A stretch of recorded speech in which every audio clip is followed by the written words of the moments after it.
Corbyn, you are a. I'm going to just by the shirt you're wearing. Yeah. You're a casino person. Yeah, absolutely. You are a pro casino person. Absolutely. I think I am. I have some casino news. Which means I'm a consistent loser. Is that what that means? Yeah. Yeah. Okay. Yeah. So I have casino related news for you. Okay, go. Okay. So a man lost a legal battle to cash in $59,000 worth of chips from a now defunct New Jersey casino. Okay. Okay. Do you know what? Okay. I'm going to walk through it because I want to know what you know about this stuff. So a man can't redeem these chips from a now defunct casino that he bought at an online auction because they were pilfered by an employee of a company who was supposed to destroy them. Yeah. Says the New Jersey panel. So yeah, that's fair. He bought 389 chips from an online auction, which he had been told that even when, as per state law, even when casinos go defunct, they have to honor outstanding chips. Okay. Up to a certain point. Right. So this guy went in January a couple years ago, and they said no because what happened was the guys who came in to help demolish the casino just stole a bunch of the chips and came out. So he paid like $800 for these chips, was supposed to cash in for close to $60,000 American, and he was told to go fuck yourself. Because he failed.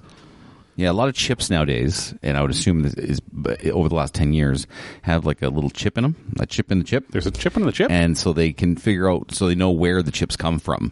And so they know if they were bought or gambled in the casino when they were taken out of the casino. So they would have known that those chips were taken after the casino was shut down. So yeah, they wouldn't have to honor those chips. This is what I wanted to learn something, because there's a chip in the chip. Yeah, there's chips in the chips now. Would you rather lose $60,000 in chips or watch an episode of The Big Bang Theory? Oh, God. I'm a gambler. Do I say Big Bang Theory on this one? No. I'd rather lose the money. Fuck it. I'm out. Welcome to Season 2 of Radical Apathy, the show that takes a hilarious and different dive into pop culture, gaming, and life. We're here to dissect the chaos and shrug at the drama, all while asking the question, why does it matter? Let's not care together. I like this. Enjoy the podcast Season 2 and share the communities on the crap to all of us.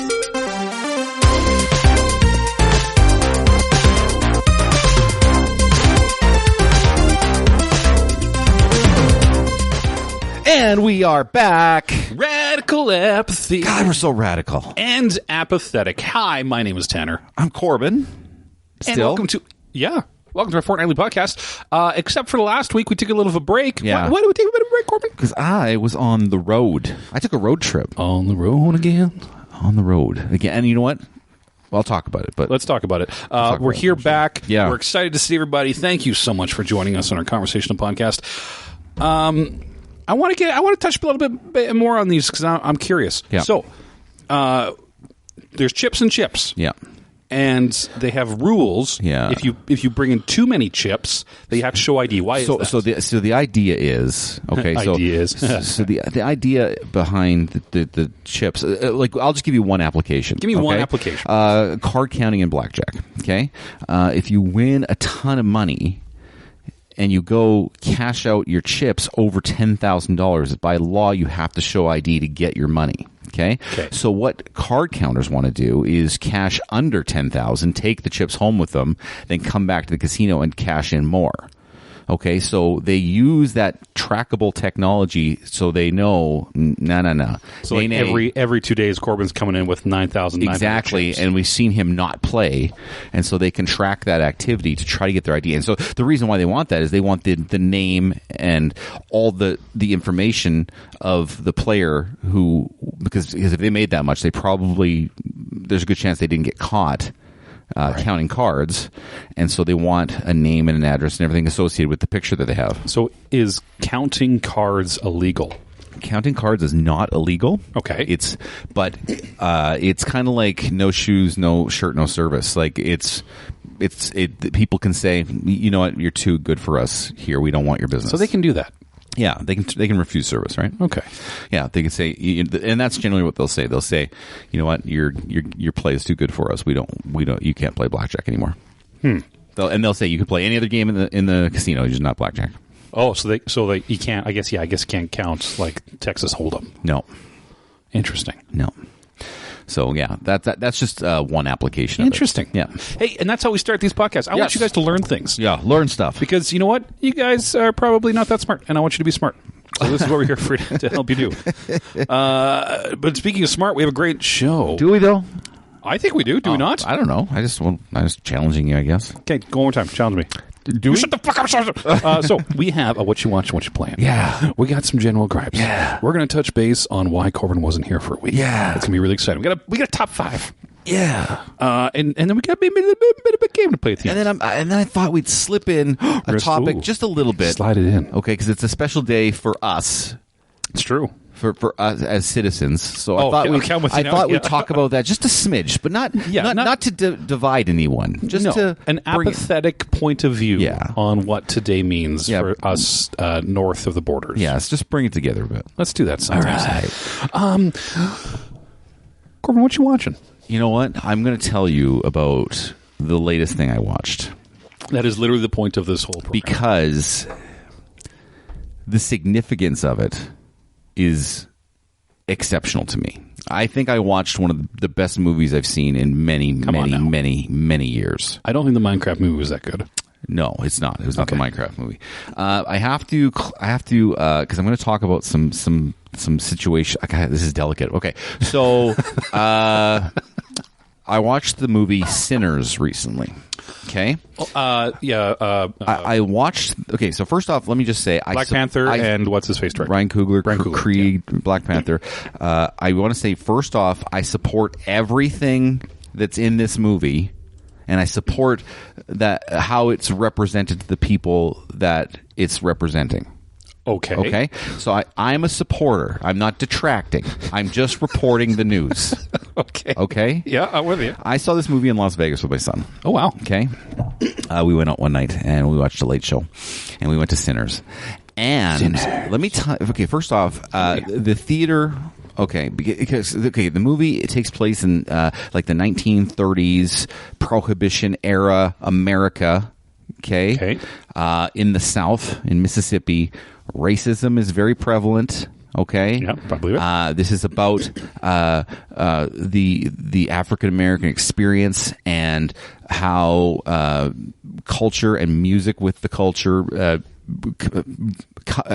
is a large piece of your life. Just to jump in here, Yeah. I pulled it up because I haven't watched this movie yet. Yeah. And the first review delivered a sentence that really undermines everything you're saying about this movie. Yeah, don't. Let me I won't say it. say it after I just explain saw it. I the was movie. like, huh. Okay. Okay. They've done something with this movie about that celebrates, again, music and African American culture that just made me fall in love with this movie. And then on top of it, there's vampires in it. Okay? So I know that sounds weird, and that sounds like it shouldn't work, but this movie very much works. Okay? Okay, so let me just say a couple things right off the top. Okay? I was in a theater with probably 80% African Americans. Okay. Okay? Because you're in Vegas. Yes. Yeah. Okay, and again, the Klan is in this movie. White people are not looked upon as good people in this movie. So I was a little uncomfortable because I'm not from this country where this happened. I come from a country where I don't believe there's been this kind of this level of racism. Yeah, that I'm happens sure there is down south of the I'm sure border. there is. I'm sure there's assholes out there that are like that. Yeah. But I'm saying the what I've experienced is not like that. Okay. So I was very uncomfortable in this movie. Number 2. Okay. As the white guy. I was very uncomfortable in this movie. Number 2. Okay. The stereotype. I just want to debunk the stereotype about African American females talking throughout the entire horror movie experience. Oh yeah. Is 100% true. Oh yeah, I can't debunk it. It's 100% true. People talk through the whole movie. Oh fuck yeah! It was the whole movie. And normally, if I was in Canada and this was happening to me, I would be very angry. But this is Yeah, what are you going to say? no, it's not. No, it wasn't even about that. It was I felt like I was sharing a cultural experience with these people, and I supported it. Okay. And so I was all in, and it actually made the movie better for me. So, a quick question. Yeah. Are they just talking to each other about the movie, or are they talking to the movie about the movie? Both. Okay. So, like, there's this, for instance, there's this character named Cornbread. Okay. And Cornbread had to go to the bathroom in the movie, and that's when he broke off from the group. And we all knew Cornbread was about to get his. Okay, yeah, and because this is a vampire movie. It's a vampire movie. Well, it is, but it isn't. It's kind of a mix. Okay, there's vampires in this. Consider movie. this like the best comparison to a movie I can give it. Is From Dusk Till Dawn. Well, but just all of a sudden there's vampires. But 1,000 times better than From Dusk Till Dawn. Yeah. Done way better characters, better situation. Like, it's amazing. Okay.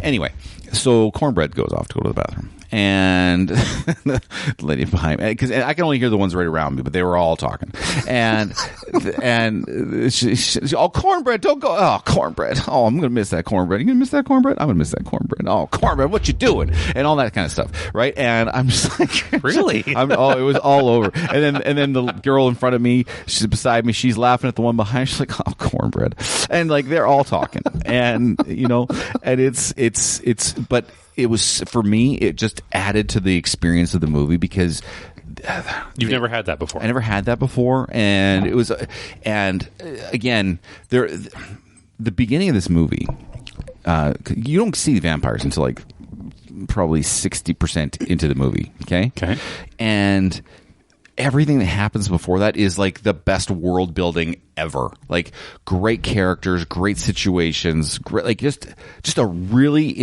not inventive, but really just well done movie. I loved all these characters by the time the shit goes down. Yeah. Whereas in like From Dusk Till Dawn, I didn't give a shit about anybody. They killed it with this. He did. Is Michael B. Jordan in this one? Michael B. Jordan is in this movie twice. Oh. Because the main character is a set of twin brothers, both played by Michael B. Jordan. The Smokestack twins. Does one of them smoke? One of them does smoke. Oh, amazing. And his nickname is Smoke. I should be a writer. His nickname is Smoke. The other one called Stack? And the other one's called Stack. And they're known as the Smokestack twins. And they worked for Al Capone in Chicago. They left the South, went to Chicago and worked for Al Capone, and stole a bunch of shit from him. Oh. Guns and money from him, and then came back down south. That would cause a problem. And so they they use the money to open a juke hall, or juke house, juke hall. I think it was called Juke House. Yeah, like a dance hall. So it's like a dance hall for blues music. Yeah. And so music was a big part of this movie. I wouldn't call it a musical, although there's lots of music, because it wasn't like they stopped, like, sing and dance. It's not like they stopped unreasonably and then they left reality to go do a dance number. Yeah. But there was singing in this movie, and there's actually a movie celebrates both Irish and black culture. Oh. And it was very, very good. And there's this one scene, and it seems like it's one camera shot in the middle of the movie. It's fantastic, and you're just like, oh my god, this is so good. And it just kind of gives you an idea how music affects the past, the future, the present, all in one, how it affects culture. It's really, really good.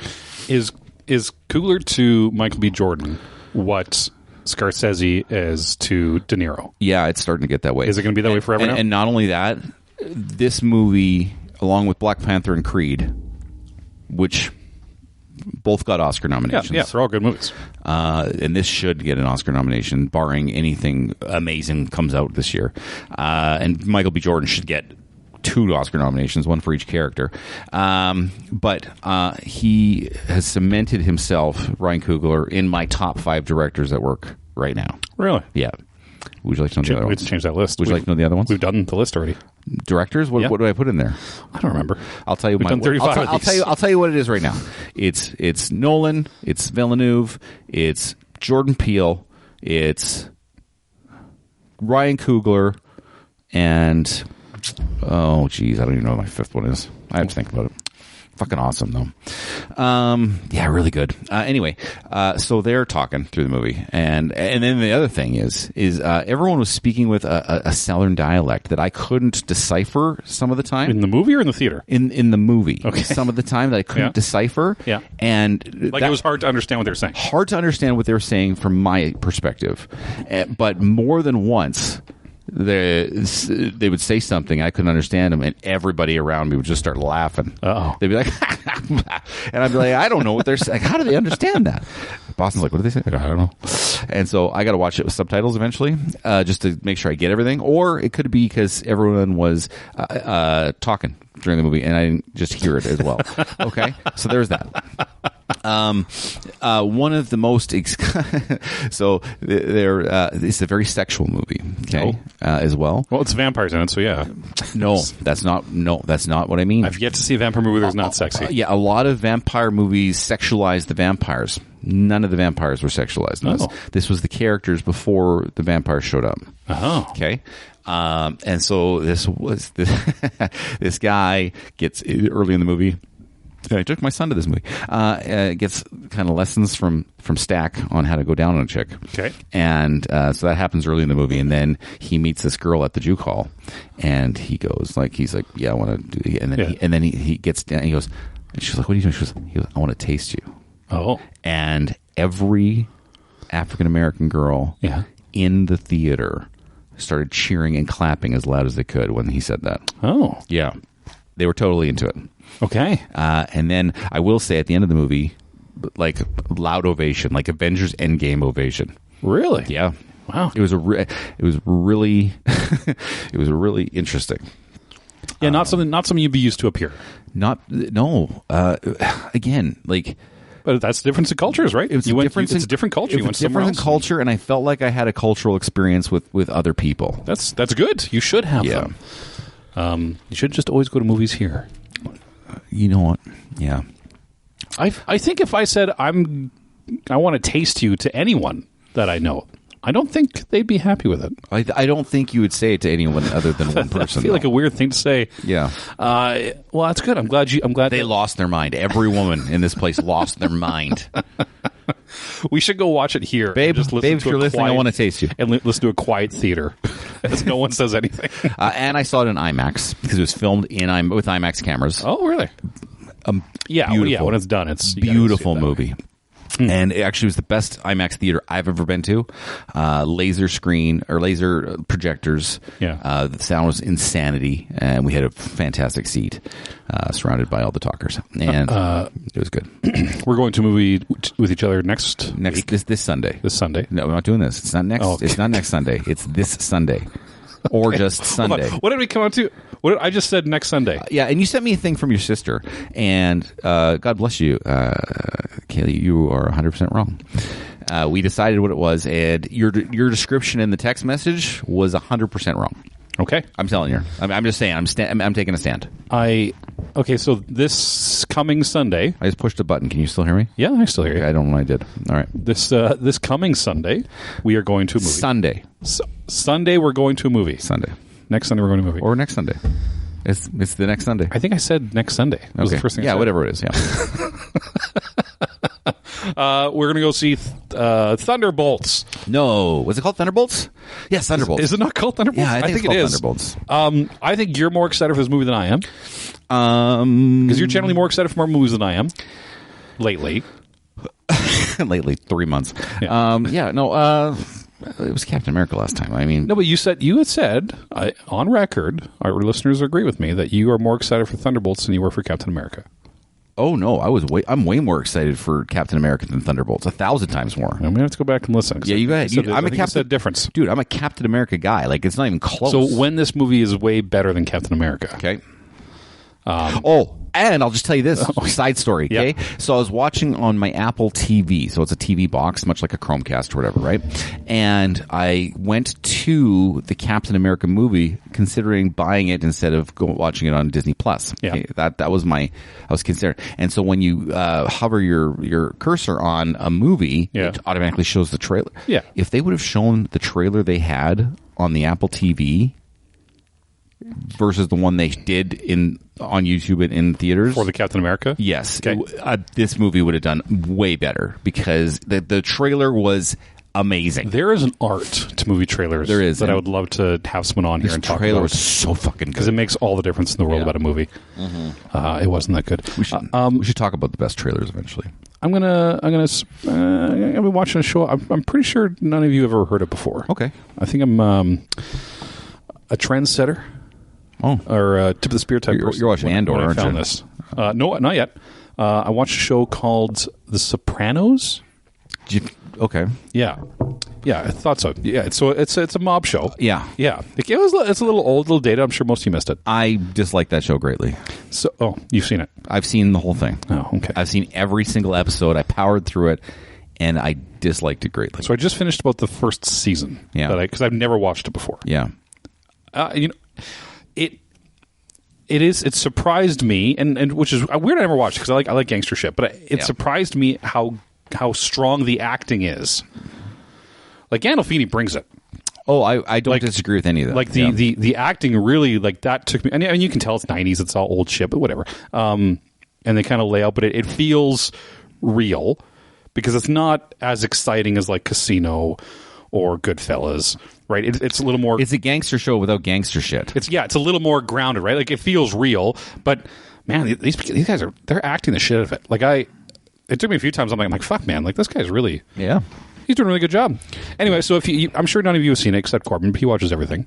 Sopranos. Yeah, Sopranos. Yeah, it's an unpopular opinion, but I very underwhelmed. I'm not far enough to really have that hard of opinion of the show whole popular once we do. But yeah, Andor's also just came out, and we're going to be getting into that as well because I loved Andor. Did you? I know you did. No, you didn't. But we're two different people with two different experiences, and I like that. Yeah, that's why it's good. That's okay. So I got that. That's really all I need. Did you finish The Pit? Nope, didn't start The Pit yet. Oh, dude, fuck! But I do have access Watch to The Pit. it. Fuck Sopranos. Watch The Pit. The Pit's winning all the awards this year. Yeah, but The Sopranos won all the awards that year.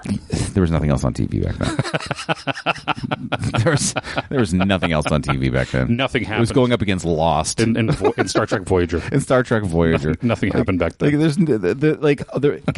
back then, right? HBO was the only edgy content. That would right. do it. Everything else was network television, so of course it's going to beat Law and Order, SVU, dun, dun. Right? Like there was no competition. The only thing it was competing against was The Wire, which was on HBO. Which was also on HBO. And The Wire was criminally snubbed, underrated. It was stupid.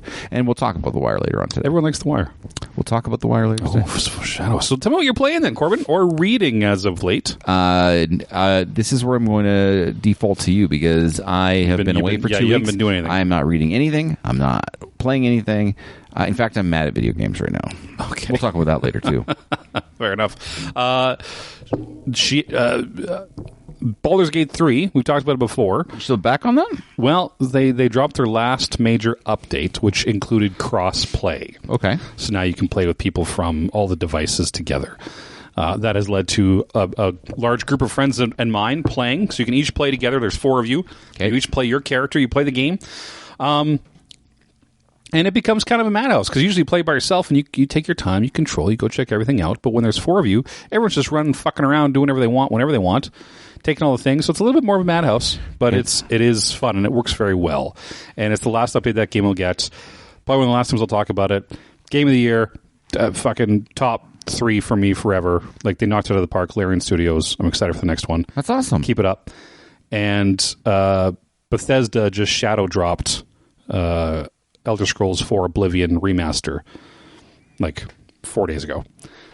There's a lot of leaks that it was coming. Yeah, what was it called again? Elder Scrolls 4 Oblivion, yeah. Which came out probably 16 years ago. And I just found out that there's 3 other Elder Scrolls. There's actually 5. Why would they come out with 4? That makes no sense. Well, they remastered. Oh, fuck. Okay. Yeah, remastered. You know how I feel about this. Like, I know. The fucking lazy cunts. They become the movie industry. It's just remakes and remasters. But I'm out. I liked the shadow drop. You don't get that very often. What does shadow drop mean? So they don't announce it. They don't do any heads up for this game whatsoever. They just all of a sudden one week say, "Hey, guys, come look at this trailer for this game we're making," and then at the end of the trailer it says, "It's out right now." Boom. That's it. That's not actually. That's a cool way to market stuff. I like that. Yeah, the shadow drop is cool. And that's kind of more what I talk about. If you I played like Oblivion- that better with video games because how many video games have you got that came out half baked and there's years patches ago. and years like Cyberpunk and the Pokemon games like the last 2 generations of where the shit comes out half baked and they announce it and they give a date and they're like we got to make that date now. And they just stick to it for no they fucking stick to the reason. date and the game sucks. And it sucks. Yeah. Yeah, I don't like that. So good for them. This one they just sat on it until they were ready, and then they literally put a trailer. End of the trailer says, "Okay, it's out right now. Go download it." I like that they do that. That's a good idea. Shadow Drop was cool. They're all there. BG3 update. New Oblivion's out there. I do want to so far. in the what we're playing, what we're watching. What you're playing / reading. I want to also defunct to you because I want a Green Lantern update, sir. They are. So I'm probably about halfway through. Okay. The first Jeff Johns omnibus. Yep. You're getting close to this. You're getting close to the. Ooh, you're getting close to the good stuff. Am I? I can feel it. The whole thing's good, but it builds to the thing. I do have a question. I want to go back a little bit in the book to the spider section. Spider section. So there's the spiders that the spider. No, what do they call them? The Spiders Guild. The Spider Guild? Yeah. Okay, yeah, sure. That was the first time I ever heard of them in DC. I've never heard of them before, but probably about a quarter through the book, the black holes, right, and they get sucked back to the main spider ship. Yep. I didn't know they were a thing. Yep. Is that a thing from before, or was that just made up for this? That's the first time I've seen them, and I haven't seen them since. So yeah. So but I think there is probably some like old Green Lantern. It felt established. Yeah, I think there's some old Green Lantern lore for that. Anyways, there's giant spider people, and they're assholes, which isn't surprising because they're spiders. Yeah, and again, some of these earlier issues with like villain of the week type things, they're there to just kind of like build the new characters and give them so you kind of get their character direction. Yeah, because you're getting the lizard guy, the two guys at war with each other, the sexy doctor lady, right? You're letting Ceramic them get Natu. You're letting them get their reps. Yeah, in. they're getting their reps in, and so what you're seeing in a couple of those things. So in this omnibus, there is a parallel comic book, which is the Green Lantern Corps. Okay, which was running at the same time, and the story beats were created by Jeff Johns, but the actual writing was done by Peter Tomasi. Okay, and so what you're going to see is sprinkled in the Green Lantern book. They will go back and forth to some of the Green Lantern Corps issues, and that Spider Guild one is a Green Lantern Corps issue. I see. Okay, because they have to introduce some of these characters because they're very important to the main Green Lantern timeline. Okay, so that's what you'll see. You'll see some bouncing around. Okay, that explains why that's there. Yeah, but it's good. Yeah, it's still very fun. Good. I'm glad you like it. Wow. It is time for my lord. General Gripes. General Gripes. General Gripes. Yeah. Go ahead. Take me through General Gripe. I saw a trailer for the new Jurassic World. Yeah. And here's the synopsis for every Jurassic Park sequel. Okay. They open it up and they're like on Jurassic Park, and then they're like, okay, but we got to go to the original island. Yeah, it's always like the original. There's always a more original island. How many fucking times I've got an island? like the first like in Lost World it was like Site B. Okay, Site B. Yeah. Third one it's like okay, original island. Yeah. Jurassic World is like no, original, and then it's like it just happens every movie. Yeah. There's an original island. Like, but no, forget about the last one. New original island. And I'm just like, for fuck's sakes. Like, and this is where they put all like the hermaphroditic dinosaurs that have like 4 legs, and like this is the dumping ground of weird ones. Like bucktooths. I didn't put a lot of stock in this trailer. I didn't watch it a lot because the second that thought occurred to me, I just stopped watching it. But I know the kids are going to want to go to it, and I'm gonna watch it. That's the thing. Like it still sells. ScarJo's in it. Oh, was she not? Was she in the last one? No, she's not in any of them. Okay. So ScarJo's going to be in this one, so that's good. Oh, but she plays the mercenary this time, right? I don't know. Yeah, I didn't get that far. So because it's the same thing as the second Jurassic Park movie, where they got to go to this original island, original, but then there's a scientist that needs to go get something for science I'm going to assume cure shark cancer, because that's usually what it is. It's got to do something crazy. But then they can't go alone, so they got to bring in this rough, grizzled veteran mercenary, and who is ScarJo this time. So they're bringing in Black Widow. It's the dude scientist, and then a lady mercenary. You know what? And because she was Black Widow, I will believe. I will allow this. I will allow this. I will allow this. Yeah, I saw that. I said, sure. We're both going to watch it because it's Jurassic Park. I haven't watched the last two. The last one was really weird because you're like, let's go watch this Jurassic Park movie where it brings the legacy characters in with the new characters, and then you're like expecting all these dinosaurs, and then half the movie's about fucking giant grasshoppers, and you're like, what the fuck? You're like, what does this have to do with anything? And that's why I didn't want to watch it, because all it does is taint what came before. Taint. Can I taste you? and then, wow! Like, they lost their shit. You should have heard it. Who? And my son, because they said it, and they start cheering. My son looks at me and he's like, "What's going on?" Oh, nothing, son. Oh, nothing. Just don't worry about it. Dad, can I taste you? And then I got to cover his eyes during the going down scene. My wife is learning about this right now. By the way, they actually showed it. Yeah, they actually showed it. Yeah. So she doesn't know what going down means either. Well, she did, but she, I think in the context of the movie, she was very turned on by the prospect of this gentleman wanting to do this. Especially when it was like a southern hot Mississippi day and everyone's been dancing for 2 hours. You know what I'm thinking of. I'm thinking like, oh, really? Is there like a portable shower? It's probably a little gooey down there, no? Gooey? Is that the word I'm looking for? I don't know. I don't like it, though. I didn't like that word. Little gooey. Who is an actor or star that you really don't like? For no reason. I hate. Well, can I think about this? Because I know the answer. Sure, I'll give you my answer. It's on the tip of the tongue. Yeah. For me, it's Jimmy Fallon. Oh yeah, I don't like him. I can't fucking stand Jimmy Fallon. I don't think he's funny. I think he steals his laugh at everything bit. I don't think he's a good talk show host. I don't think he's that good of a singer either. And he really pushes the singing thing. I never met the guy, so I can't really be that hard. But he fucking annoys the shit out of me watching him on television. Why? Yeah, I don't like Jimmy. He wasn't that good in SNL either. Like there's a really undue air of pomp and circumstance around Jimmy Fallon, and I don't understand why people like him. So that's who it is for me. Okay. Movies or TV person? Yeah, any kind of star. That just annoys me. Yeah, it doesn't have to be a real reason. But you hear the name and you're like, oh, fuck that guy. Yeah. I know I have one. Like everybody hates James Corden. Like because he's an asshole. I'm not a big Henry Cavill fan because I think he's a terrible actor. Like he's the one I'm thinking of mostly right now. Okay, yeah, if that's what came to mind. Henry Cavill, just because I'm like, oh, he's such a bad actor. Well. And then who was the movie I saw recently that was a really bad actress? Who was that? Oh, that was that. No, she's only been in one movie. Never mind. Yeah, no. Yeah, I'm going to say Henry Cavill's probably mine right now. Yeah, mine's Jimmy Fallon. So I'm putting you on notice, Fallon. Yeah, what was there a triggering moment for you recently that you had to put this on the list? There was, and I wrote it. I don't remember what the triggering moment was because I made this list probably a week and a half ago. And too many things happen, I forget. But yeah, fucking Fallon. Yeah, I do agree with past Tanner. I don't like him. Yeah, I agree with him too.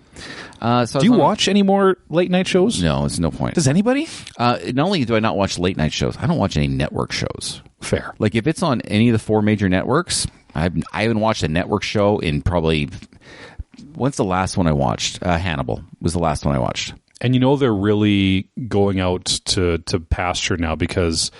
They've fought it for years and years, but probably in the last year and a half is now all the late night shows put their clips in series on YouTube now. Yeah, because nobody fucking watches those shows. Nobody watches those shows. Yeah, and that's a part of the reason I think media is dying. I think we've talked about this before, because a lot of the time you'd watch you'd have commercials to inform you about movies or events or stuff like that or products, right? Yeah. And you'd have the late night shows to tip you off to what new project the X celebrity is doing. So nobody watches this stuff anymore. So we don't know that they're coming out with a movie. So you're not hyped for the movie, and the movie makes no money, and then they don't fund anything, and now we only get shitty movies now, with the exception of Sinners and Dune. But that's it's all cyclical because the streaming services have killed the entertainment industry vicariously through not us not being able to consume commercials. That's my opinion. What do you think about that? Would you say that we should have less? So would you be okay with less You gave content? me a plastic straw here. Yeah. Where'd you get this I'm from? glad you noticed that. Where'd you get this from? I keep them in my vehicle. You know what? We, after today, we might be getting plastic straws back. My wife and I went to a local, actually the Smashburger place that you really enjoy. Yeah. They have plastic straws there now. Oh. They're coming back, baby. Yeah, they're coming back. Plastic straws. Sorry, go on with your analysis. Kind of forgot what I was talking about. I'm sorry. We were talking about commercials. Are you okay then Yeah. with much less content if the content we're getting is better?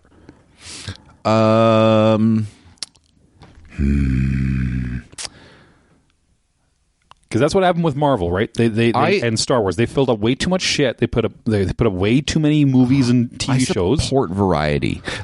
I'm sorry I'm talking about this again, but I'm going back to the movie Sinners. This movie should never have been made, right? Because the only way they can market this is a vampire movie, but this movie is so much more than a vampire movie.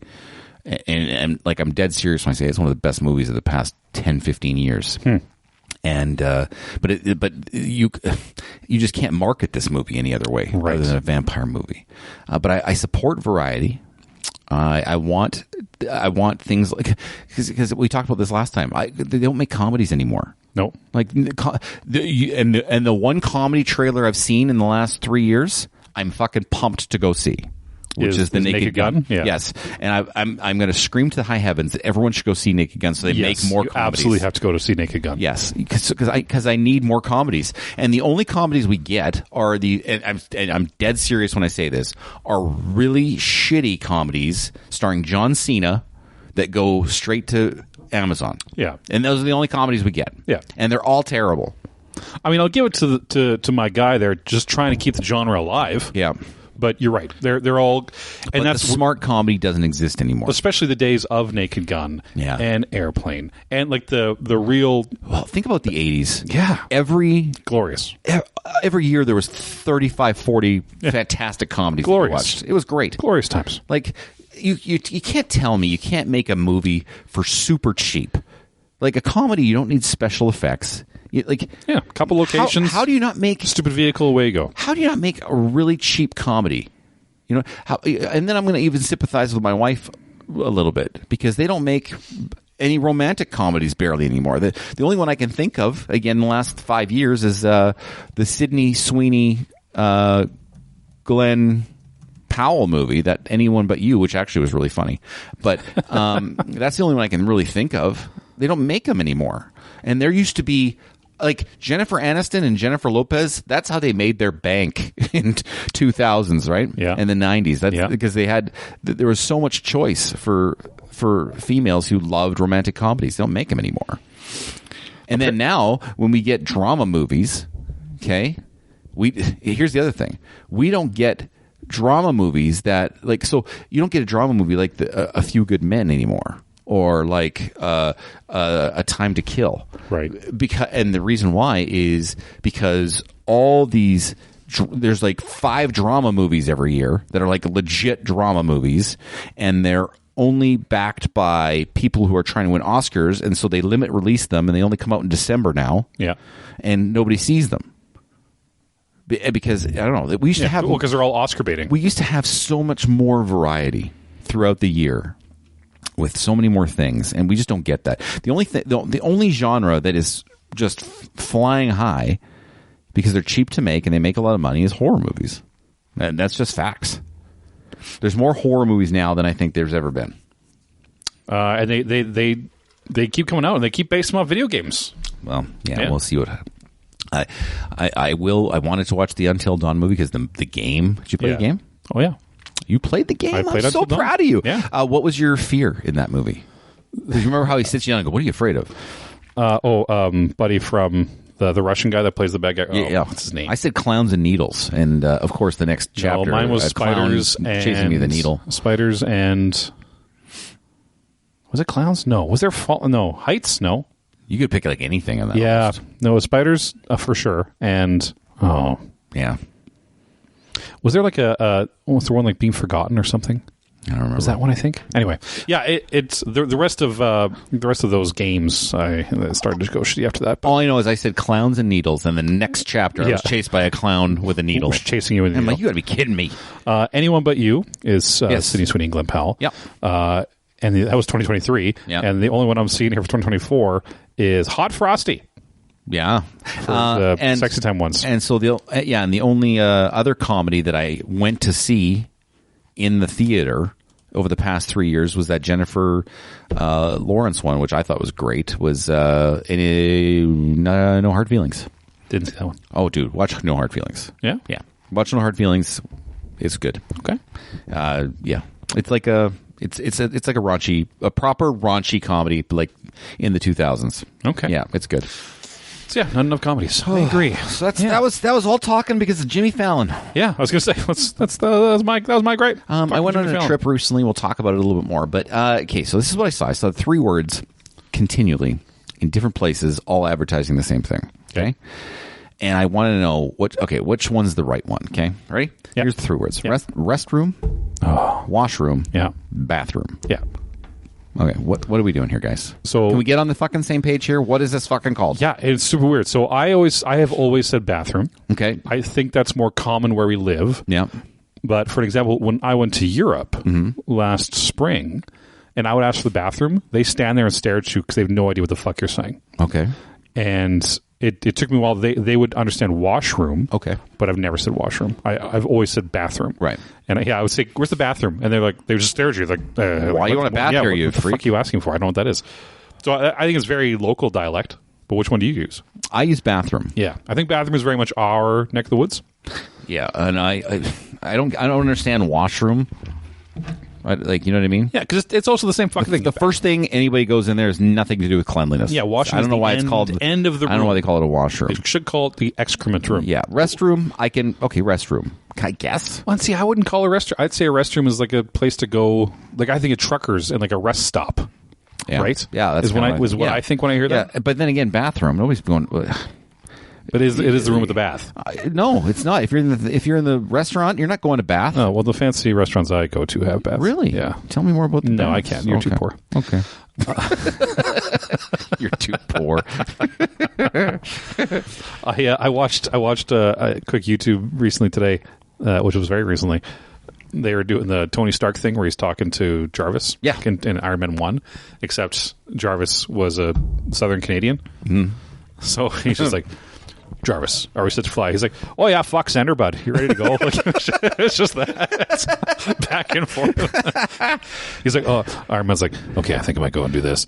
He's like, oh, fuck, bud, that's going to be 2 fucking tinnies off you. You're going to have a fucking big rip on that one. I'm Canadian. I don't even know what the fuck that means. Yeah, it's a little exaggerated, but it's pretty funny. That's fine. I enjoyed it. What do you got for another gripe? Okay, I have a question for you, actually. Yeah. And a question for our listeners. I Okay. want you to either answer this to yourself, All right, or you can talk to us and let us know. Okay. How long do you keep underwear? How long do I keep underwear? Yeah. Until the fabric gets thin. Yeah, I guarantee I have underwear that's 15 years old. 15. Easy. Okay. Is that bad? Like if a hole develops in my underwear, they're gone. Okay, so a hole anywhere, you throw it out. Yeah, it's out. Really? Yeah. I think I still have some holy underwear. Just in case you got to utilize those The band holes. is still good. The elasticity is there. Although I do have this one pair of underwear, and it's my oldest pair of underwear. Yeah. And no holes. Okay. But the band is starting to. It's like, I've had it, and it's like, give it up on us. was that how your underwear sounds? I'm done. I'm done. So how old is the oldest pair of underwear you own? Would you guess? I'd say 15 years easy. Right. Okay, here's the thing. 15 years to the next oldest pair of underwear. The next is like 4 years old. Like this, just one has made it. Your This solid, one- your solid go-to. Yeah, this one pair. No, like I'm saying, one pair is like 15 years old. The next oldest pair is 4 years old Yeah. tops. Okay. So at least, It's on his last. let's say legs. average 5 years. Yeah, sure. That's about right for me. Right. Anyway, so I was told recently that I have underwear for too long, and that you should replace them yearly, Yearly? if not more. Did a guy say this to you or a woman? This actually was a man who said this to me. Okay. Yeah. Which I Was there hygienic reasons to that? yes, that was their point. But I'm if like, I well, wash I wash. I don't change my shirt every year. Yeah. So I was really taken aback. I'm like, I guarantee I have 15-year-old underwear. Yeah, I don't know if I agree with this guy. The underwear I'm wearing right now is at least 5 years old. Yeah, today's underwear. No, it's only about 2 years old. Yeah, so. I've got my LDS underwear on. I'm wearing long white boxers. Are they magic? I wish. No. I want to. I didn't write this down, but I want to segue up to another question. Yeah. So when you sleep at night, Yeah. I think we touched on this. Do you sleep in the nude? So no, I've never slept in the nude. I don't like that. Okay. I think that's kind of creepy. I've always slept with underwear. Yeah, generally, I would say my entire life I've slept in just underwear, and then only recently, the last 4 years, I've started sleeping with underwear and a t-shirt on. Okay. No. So I've never done t-shirt, but I've always worn either like underwear, pajama pants, and I do it. I think I would be more comfortable naked because I run hot, and I think I would just be more comfortable sleeping naked. Yeah, because you get bunches and you get fabric. However, I don't, because I don't want to release all my poop particles onto the sheets and have to clean my bed every fucking 2 weeks. Because you're going to fart a lot at sleeping time, guys. Women don't because they don't poop, but men, you're going to fart a lot, and you're just farting on the sheets. Yeah, I guess. Yeah, right? I don't want to do that. I agree with you on that for sure. The second thing is I need my boys to be collected. I don't like. Oh, you like I don't like my boys loose. You like a house, like people who wear like boxers. Yeah, I don't like that. I don't like my guys flipping and flopping. You don't like the house. See, I do. I don't like that. I like the open freedom. No, I'm out. Yeah, sometimes they want to go over the mountains, and sometimes they want to hit the valleys. And I'm guessing this is why my junk didn't develop as much as it could have in my formative years, because I was too housed. Tight. And I like them. I like them in a tight package. No, see, I let them roam free range balls. And in fact, they call it your package, right? So it means it's wrapped. Yeah, but they also call them balls, which you need to roll down the hill. Well, I guess that's true. Touche, Capitan. Touche, man. Let us know how you sleep. No, maybe don't. Okay, that might get us in trouble. No, I'm good. Yeah. I'm good. I don't need to know this about you. What else you got? Okay, so I'm going to bring it up. Bring it up. Again. Okay, they've released the Canadian Switch 2 video game prices. Oh, yeah. I'm going to read these to you. These are the Best Buy advertised pre-order prices. In Canadian. Mario Kart, 109 Canadian dollars. The game. Yes. This is just for the game. The remake, Mario. This is a remake, by the way. Mario Party Jamboree plus the new Jamboree Extra, kind of like the Bowser's Fury thing. Yep. $114 Canadian. And then the enhanced versions of Switch 2 games. So not remakes. Just literally enhanced. given a little bit more RAM. Tears of the Kingdom, $100. Oh my God. Or sorry, no, I lied to you. Breath of the Wild, $100. Tears of the Kingdom, $115. Oh my God. Kirby's whatever, Forgotten Land, $115. Street Fighter 6 years 1 to 2 or something, special edition on the Switch, $85. Cyberpunk, $100. So just for example, then, Corbyn. Yeah. So the Tears of the Kingdom. Yeah. Which came out in what, 2021? I think it was later than that. It was about 2 years ago. Came out. Yeah. On the Switch. Mm-hmm. So with really no, which was $10 higher at the time because it was $89.99 our money. So that came out with it's really no upgrade. They literally just put more RAM behind the RAM, and then they sell for $100. Upgraded the visuals is what they did. So that game I was telling you about, The Elder Scrolls Oblivion. Yeah. Is a remaster. It's the same game, but it's a huge graphical update. Like, because we're talking 15 years, a huge graphical update to make it look now. A lot of work. Shadow drop, $45. Wow. And then, but Nintendo's going to fucking nickel and dime you for $100 for a fraction of the work to upgrade Tears of the Kingdom compared to what Oblivion did. Listen, Nintendo's not only doing this, but I bet you a chunk, like this is going to set off a... Because Nintendo's going to get away with it. So everyone else is going to say, well, if Nintendo can fucking do it, then I can do it. And I'm going to say this again. This might be the end of my video game career. because I'm not paying prices like this. Which a lot of people are saying the same thing that you are. Like there's a lot of pushback on the line. Yeah, I'm not paying for I'm not paying $100 video games. I'm not paying $90 video games. No. 80 was probably my breaking point. I wasn't comfortable with 80, but that was my breaking point. I'm going to go now, and I'm going to play games on my old consoles that are whatever, right? Yeah. You're going to go back and watch The Sopranos of video games. I don't think they're going to change the prices of PS5 games right away, but PS6 is for sure going up. Yeah. I'm going to play PS5 games and Switch games, and that's it. Yeah. I am done. And so that's the end of my Pokemon career. That's the end of I'm done. So you know what you playing, what you watching? I don't know if it's got legs, man. Well, I mean, I'll always play, but I know, but you're going to pay those prices. You're going to be comfortable with that. Well, I mean, we'll see. Like I said, I'll get new ones here and there, but even now, like I'm way more of I'm going to go back and play what I've had before than go buy anything new. Yeah. For much of this, and Game Pass is still a good enough deal on Xbox that you can get away with it.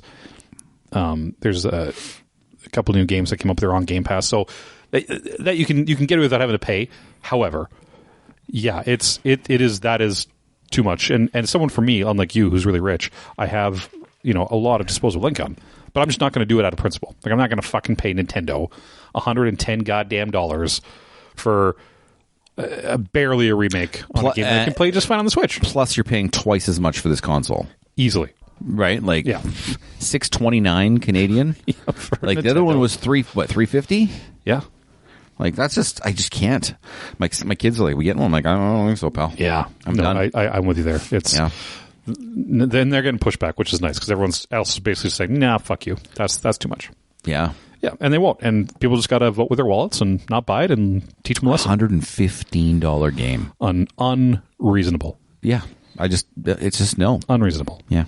And even if it was reasonable, that just means people are going to buy less games. So it is, yeah. You're going to have way more flops of games that are probably good, bestsellers if they were $80.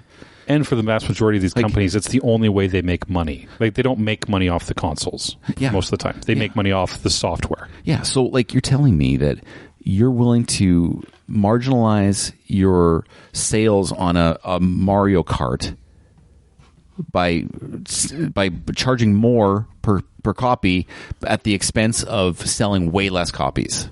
Way less copies. Like, Mario Kart was your highest seller. You're telling me you cannot make money at $80? Yeah.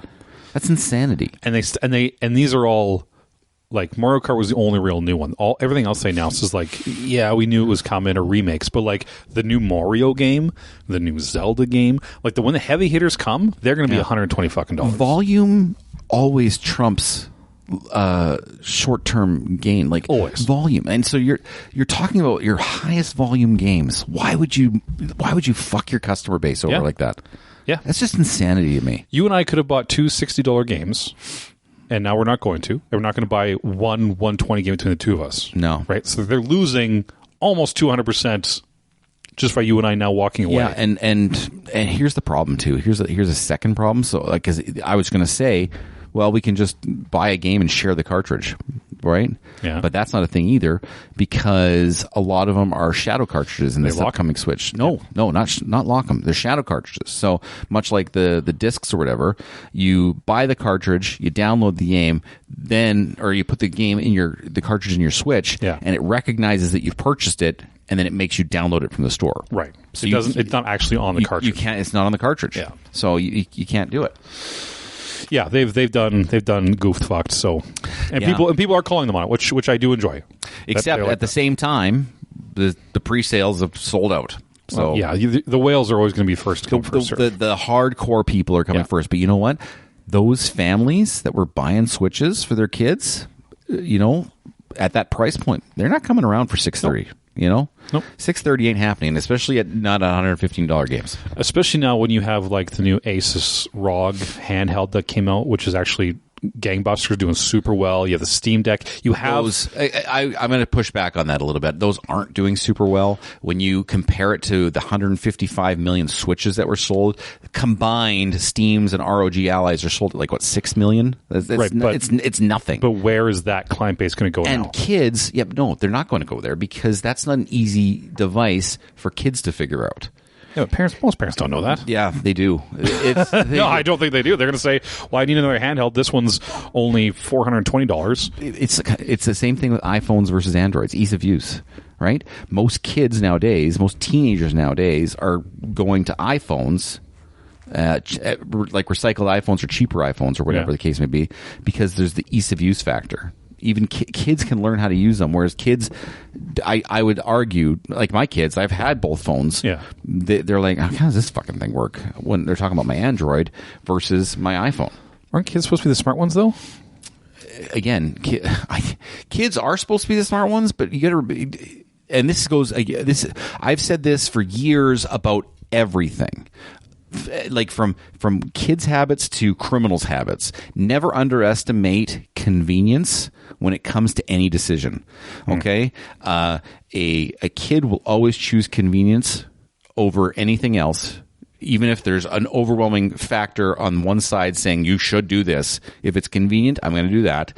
All the way to criminals. Okay, where let's say, what's a good example? Okay.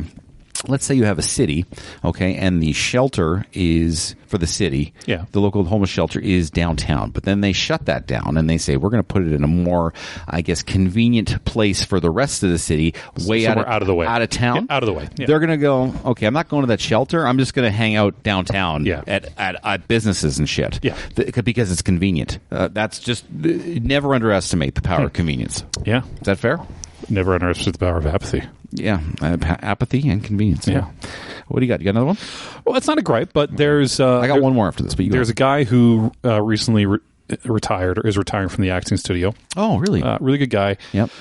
I really like what he did. So, does his name start with the W? Yeah, it's Wes. Okay. Yeah, you've worked with us before. Yeah. So I really like what he did. Does he listen to the podcast? I think so. Hey, Wes. Hey, Wes. Oh, my God, it's Wes. Hey, congratulations, man. It was a pleasure. Yeah. Pleasure Good job. acting with you. Yes. Take the bow. You're a bit of a ham. Enjoy the standing. You're a bit of a ham. What does that mean? He's taking my steams, man. Oh, he's taking my no, yeah, that's true. He's ham steam. I really like what he did. Usually, when people leave the studio, they will host like an after party, basically thing. Like, everyone, come and drink, and we'll either come do it down in the park or we'll go do it to this place. Blah blah blah. Yeah, I like that. But then you're kind of tied because people are doing shows all the time, right? Yeah. So you're not going to have some casts are going to be doing this show, some casts are doing night shows, and you're not going to have everyone go.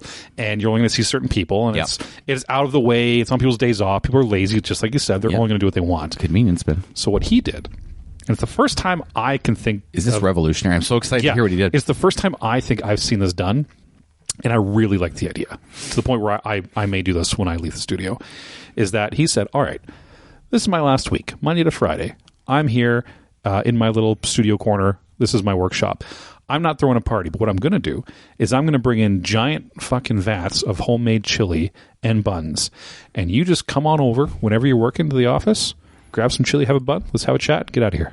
Yeah. And that's what he did. So for a week straight, and now you get everybody, right? Yeah. Everyone comes in, gets to see, hey, how are you? Hugs, high fives. Convenience. I get a free meal. Get some delicious chili and a bun. And walks out. And this way, he sees everybody. Everybody gets to say goodbye. Everyone gets some delicious chili that he made. That's pretty good. It was a great idea. That's a good idea. Yeah. You know what? It's simple. And like you said, it's easy. And everyone really liked it. And I might steal that idea from you, Wes. I like that, man. Well done, sir. Yeah. Yeah. And best of luck to you on the morrow. May the winds of the future sails blow you hard. Below you hard. I want to taste you. Okay, go. Last one. Okay, so I'm getting a little old. Yeah. Okay, I don't know if you know this. I've been sneezing lately. Okay. And I always sneeze twice. I don't know about you. I think everyone has a sneeze rhythm. Absolutely they do. Okay, I never sneeze once. I never sneeze 3 times. Yep. I always sneeze twice. Yep. Okay. And I pulled a muscle when I sneezed the other day in my right back. It was right here on the right side, lower back, and I'm like, ah! And I know, because I've bragged before that I don't have any kind of pain. We talked about that before. You don't have back pain. I don't have any kind of pain. And no, now I got lower right back pain every time I sneeze. Every man. time you sneeze. Well, because it's not getting better. Because you always sneeze. You sneeze at least 4 times a day. And so I can't get the... Is that high? I can't heal it because I'm sneezing and it's re-injuring myself. Well, have you done any stretching or like anything? What I've done is when I know the sneeze is coming, I'm moving in different poses to see if I can offset the whatever stress I'm giving to the back right. So your neighbor's looking out his window and it says, "Oh, there's Corbyn on his lawn," and you start doing this weird like I'm rain like dance, contorting my body, and then you sneeze.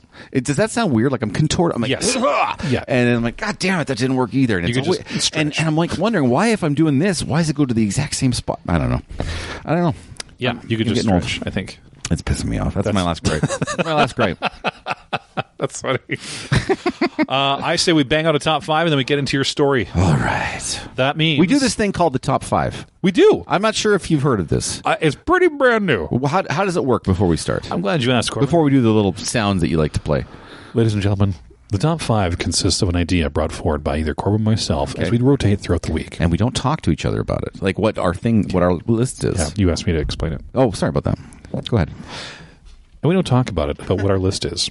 We have an opinion when we come. We make our top 5, but I don't know what top 5 Corbyn brings, and he doth not know which top 5 I bring. Well, we know the topic, though. But we do know the topic. Yeah. Again, I'm explaining. Which top 5 today is best series finales. Let's go. Wow!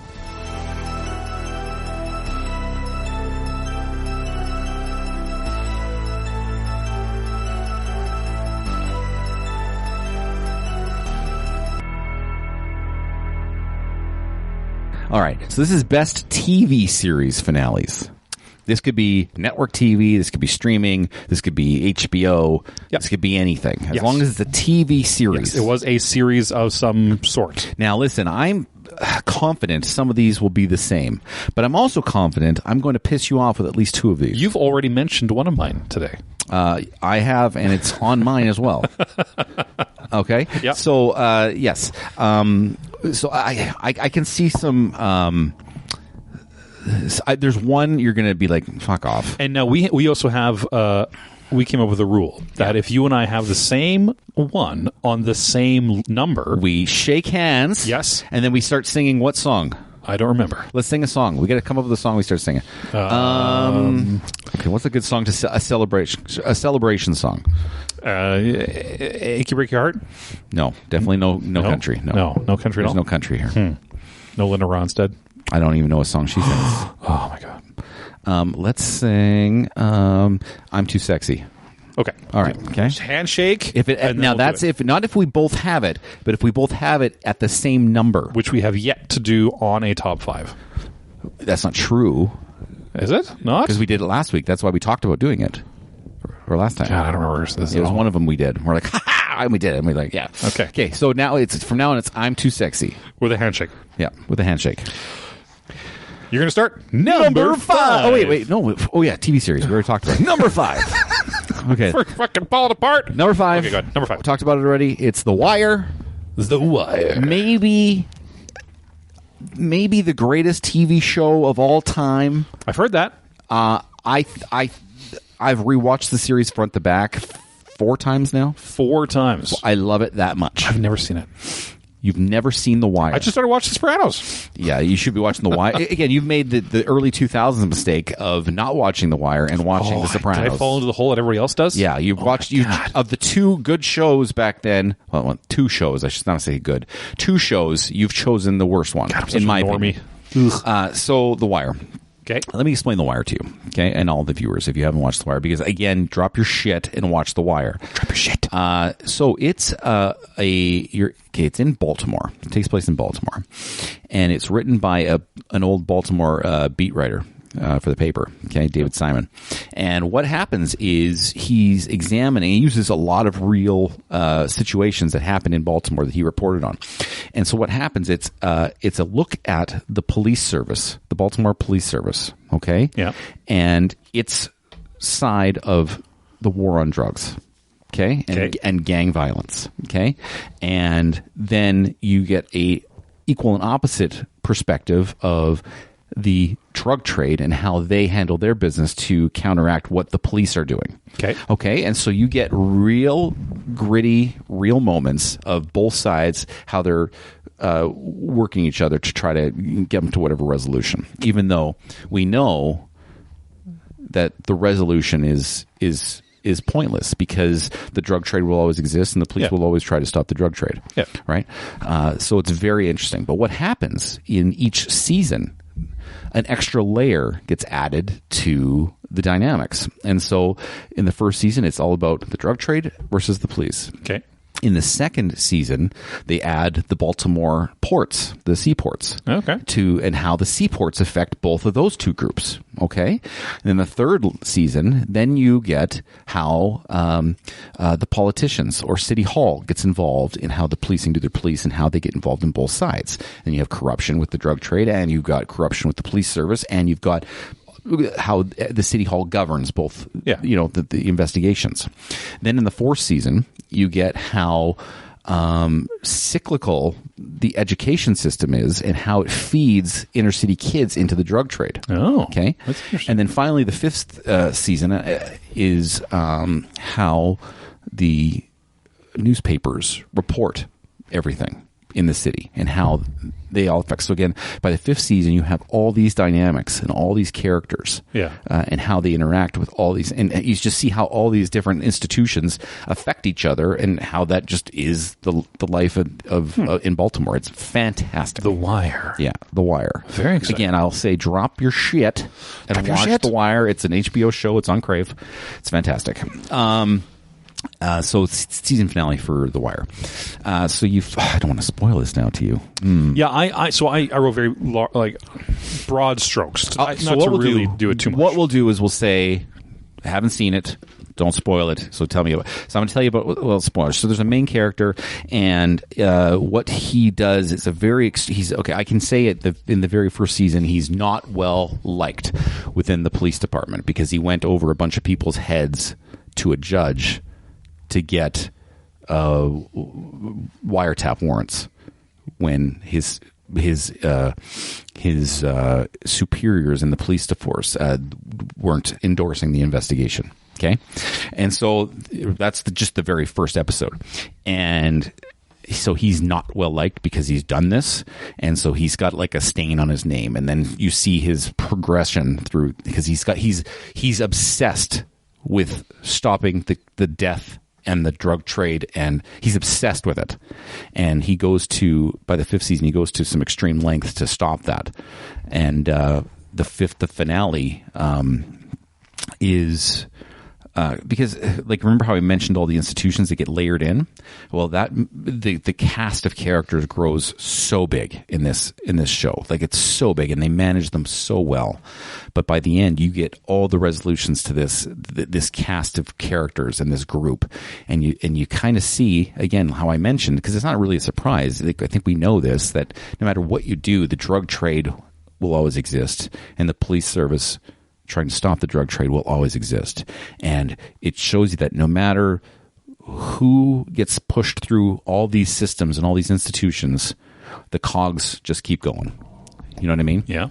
And so you get resolutions to all your characters, but you also get that realization that the clock keeps spinning, and it's just going to keep going. There's always another show to put on. Yeah, and so fantastic. I'm telling you, man, it's top All right, notch. well, maybe Sopranos got to take a back seat then. Yeah, take a back seat. Watch The Wire too, or the Pit too. Yeah. I'm just saying. Okay, go.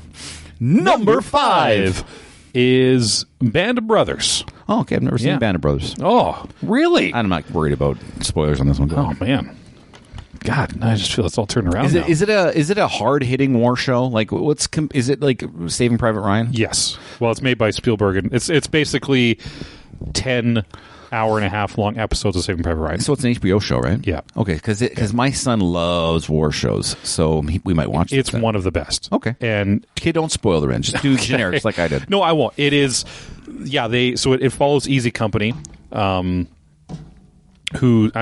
follows stories like it was a real company in World War II. and they go from the first episode is them in boot camp and starting to learn how to do it all the way to the end to the end of the war, and basically how easy company that one company makes it through. And you kind of how you follow most of the company all stays together, but some different bosses will come in and then either be good or bad or die or get fired, or new ones will come in, and how that company then, and you just see, and they do it really well because they really plan this out, where you just see that nice, eager, ready to go do their job trainees to the end, where they're just beaten and demolished after those 3.5 years of war. It is probably to this day, and I don't think anyone would disagree with me, the greatest World War II dramatization. Can you give me some? How many episodes? First off, there's 10, and give me some names that are in this show. Well, the most known people come in as like almost cameos. Oh, okay. So like Ross from Friends is in the first couple episodes. Very believable as a soldier. Well, no. Here's the thing. You will despise him. Okay, good. He needs that. Because he comes in as the lieutenant, I think. First Lieutenant Herbert Sobel. So why does sorry, and I may have missed it when you were telling me your story. Yeah. But why is it a good finale? What is it doing?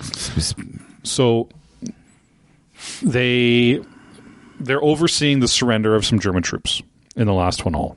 And it's kind of done over the backdrop of a baseball game. Okay. And kind of the kicker of this series finale is you've been with these people through some very dark, gut-wrenching scenes, and you're really tied to them. Okay. And then at the end, Winters, would be the main character of the show, he narrates the fate of some of the. Okay, don't stop here. That's good for me. I don't want it spoiled anymore. No, it's good, and it's how they kind of layer out. There's interruptions within the final narration of things that happen suddenly. Oh, and how it all ties into the end of the war, and then some things after, and then at the very end, they pull a curtain. Okay. And you're going to go, oh my God. And then you're going to start crying. Okay. And it was so well done. And it's one of those series that starts high, maintains the high, ends on a banger. I like it. Yeah. Number 4. We're going from 2 highly acclaimed dramatic series. To something that I know you're going to laugh me out of the building with. Okay. My number 4 is Battlestar Galactica. BSG. Which one? You're not going to laugh. Come on, bitch, please.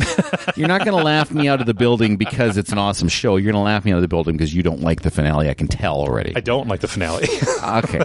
I did not put this on my list. Well, I found when I was making this list that I cared less about what maybe have been the best finales, and I steered towards what are like my favorite shows. It's your top 5. Yeah, it's my top 5. I was so invested in Battlestar Galactica.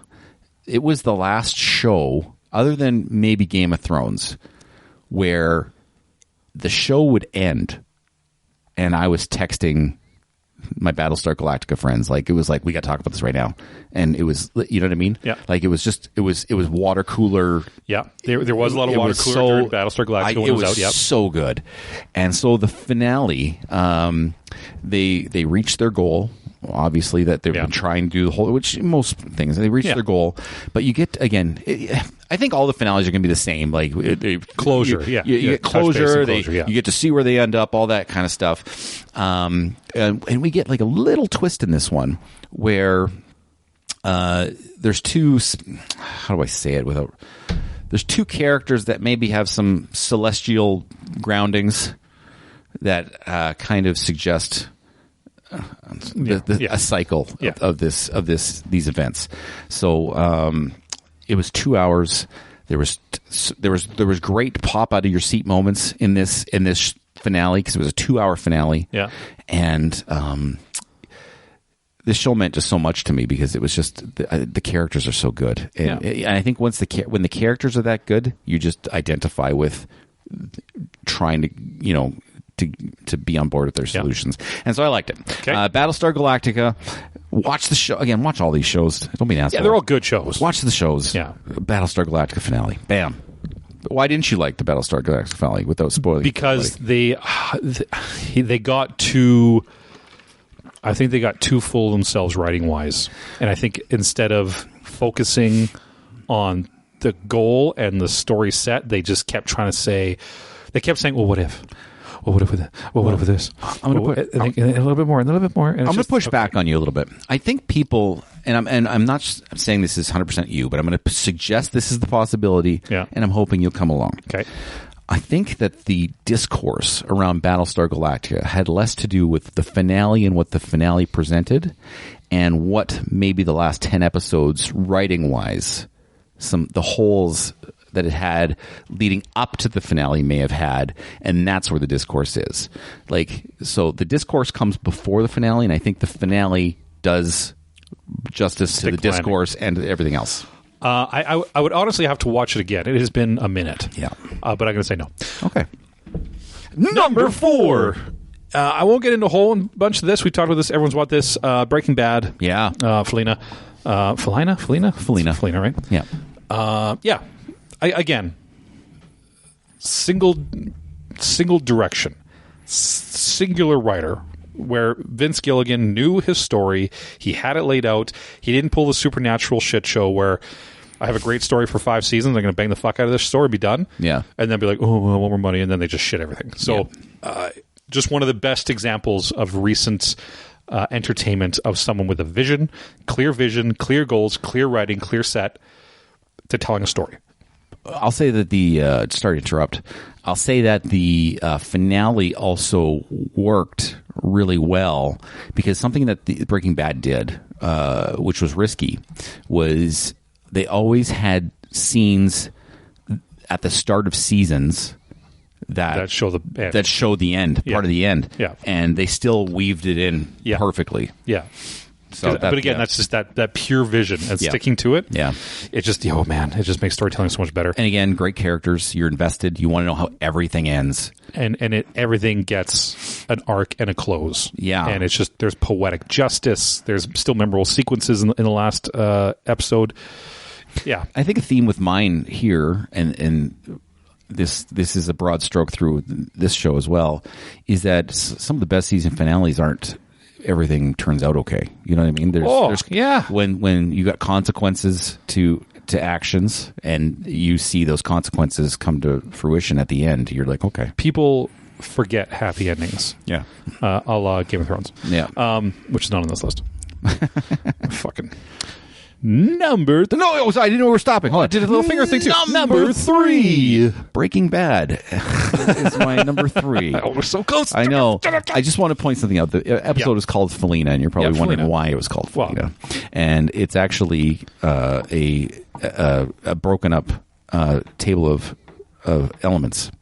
Periodic table of elements.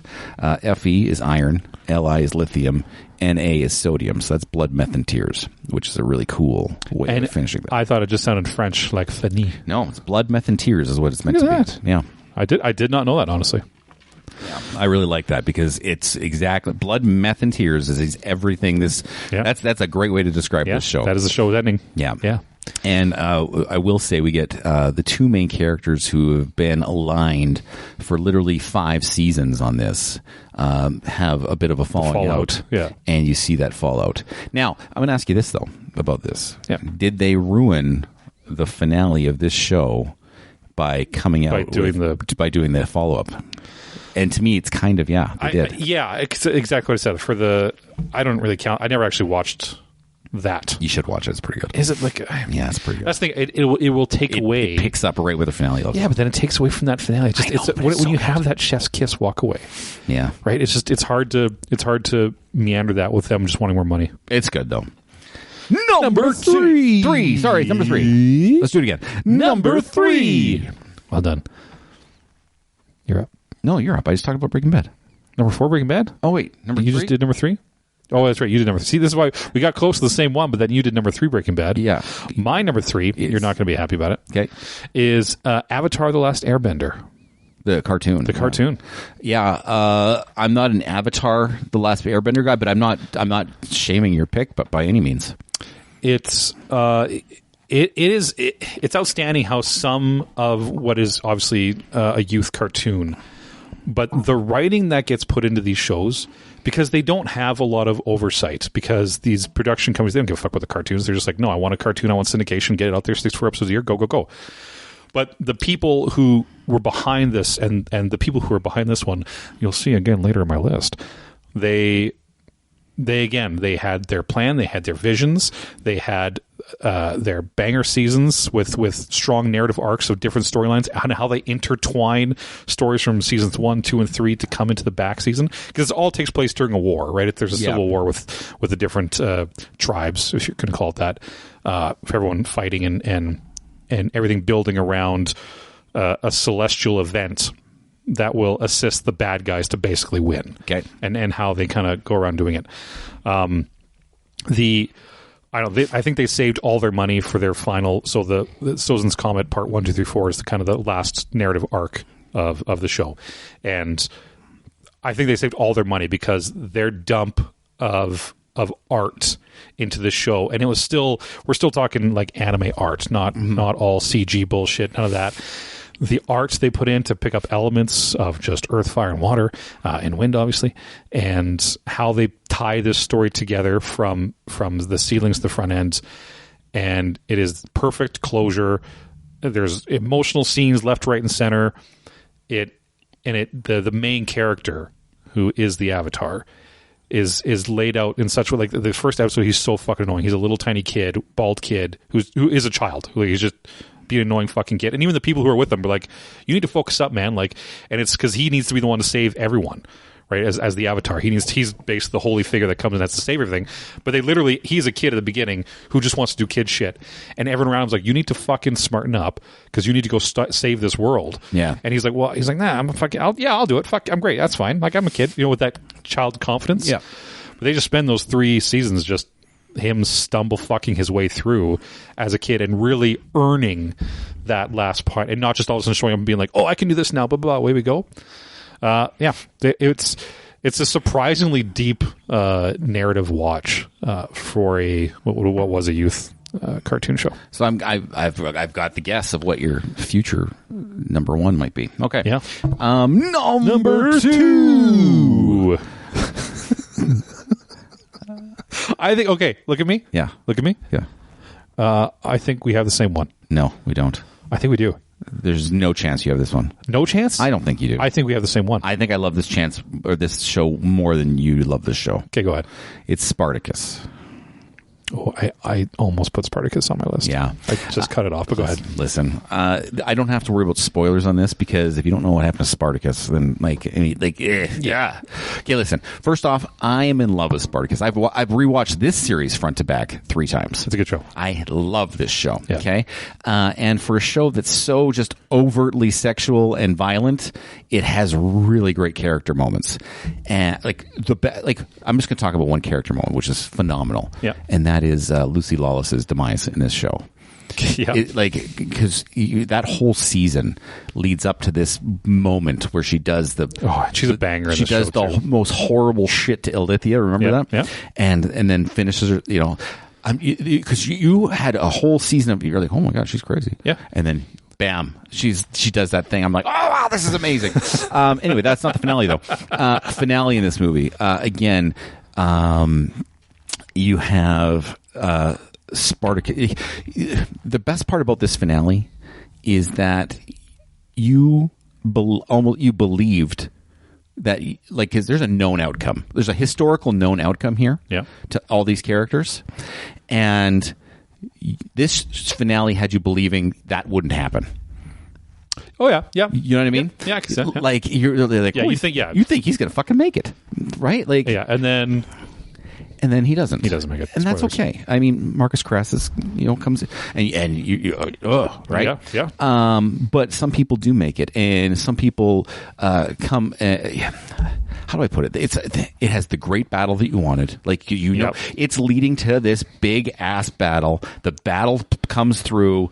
Again, the character moments with Crixus and his decision to leave the group and do his specific revenge, like because everyone has their own personal revenge. It's not just one global. Everyone revenge. has a reason to be there. Everyone has a reason to be there, and there's like a specific piece of revenge that they want, and so they have to pay off all these specific revenges while also following the complete story arc.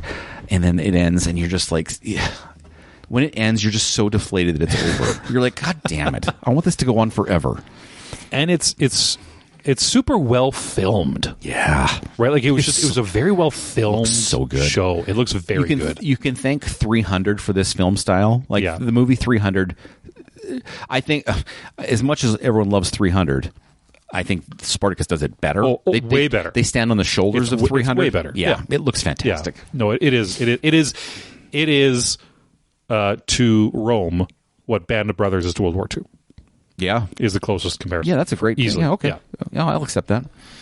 So Spartacus. Spartacus is a great one. Number 2 for mine. You mentioned this earlier. Hannibal. The show of Hannibal. The Wrath of the Lamb. I didn't put that in there, and I'll tell you why. Why? Because I still hold out hope that they'll make another season. That's going to come back? That's going to come back. But yes, that's an excellent. It is so good, man. It's an honorable mention. It is so when they kill Dollarhide. Yeah. And they're and Hannibal Lecter and Will Graham, they're on the cliff's edge and they embrace. Yep. And Lecter finally says, "This is all I ever wanted for us, or for you, for us." And then Will's like, "Yeah, it's me too. It's beautiful." And then he just pushes them off the ledge. Yeah, yeah. Let me ask you your interpretation of the ending, because I had an I still don't know exactly why it is. So the Gillian, what's her name? Bedelia. Gillian Alexander. Gillian Anderson? Gillian Anderson, that's what I'm looking at her. Yeah. Gillian Anderson. Bedelia. Okay. Yeah, Bedelia. Bedelia. Okay, she cuts off her own leg and serves it to Hannibal. Yeah. I don't understand why. Why did that happen? Can you explain that to me better than I understand it? Because, so the post-credits scene of that show is Bedelia, who has been the therapist involved with Hannibal and Graham from the beginning. Yeah. Played delightfully by Gillian Anderson. Absolutely. She's sitting at a table prepared for dinner, and the camera backs out, and you see that she's about to eat a cooked leg. Yeah. And that is her own, because she does not have one anymore. Yeah. The table's set for 3. Yeah. Right? Oh, yeah. Remind me of this, because now I'm forgetting. As it backs out, she's sitting there with the leg on the table, and the which is hers, 3. because her leg is now surgically removed. Yeah. The table is set for 3 people. She takes a fork and kind of hides it in her lap as the camera pulls back, and then it cuts to black. What? Tell me what you think. What happened there? Because because up until the very end, that was Hannibal's point, right? Him, Graham, and Bedelia were going to be. There's trifecta, but there's a word for it. That type of 3-way relationship, not necessarily just sexual. No, not necessarily. It's there's a spiritual connection between the 3. It's the Trinity. Like it's like there's a there's real story behind it. Is they're hitting the trilogy, right? And Hannibal's big push for this creation, because it's for him. Yeah, he eats people, but it's his psychopathy is that control and that creation of breaking their mind and will to him, right, and creating that 3. So it shows that at the end of the day, he was successful. Bedelia finally, she joined in, right? She's like, yeah, okay, I'm going to give myself to the table, right, of Will and Lecter, and you're going to eat from me. Like it's very, it's very right, yeah, it's very biblical. One of those fucked up shows of all time. I love it. So good. It's so good. Like everyone's bringing their A game. It's better than the Thomas Harris novels. Which I only read Red Dragon, actually. Yeah, it's better. Yeah, it's not even close. No, and they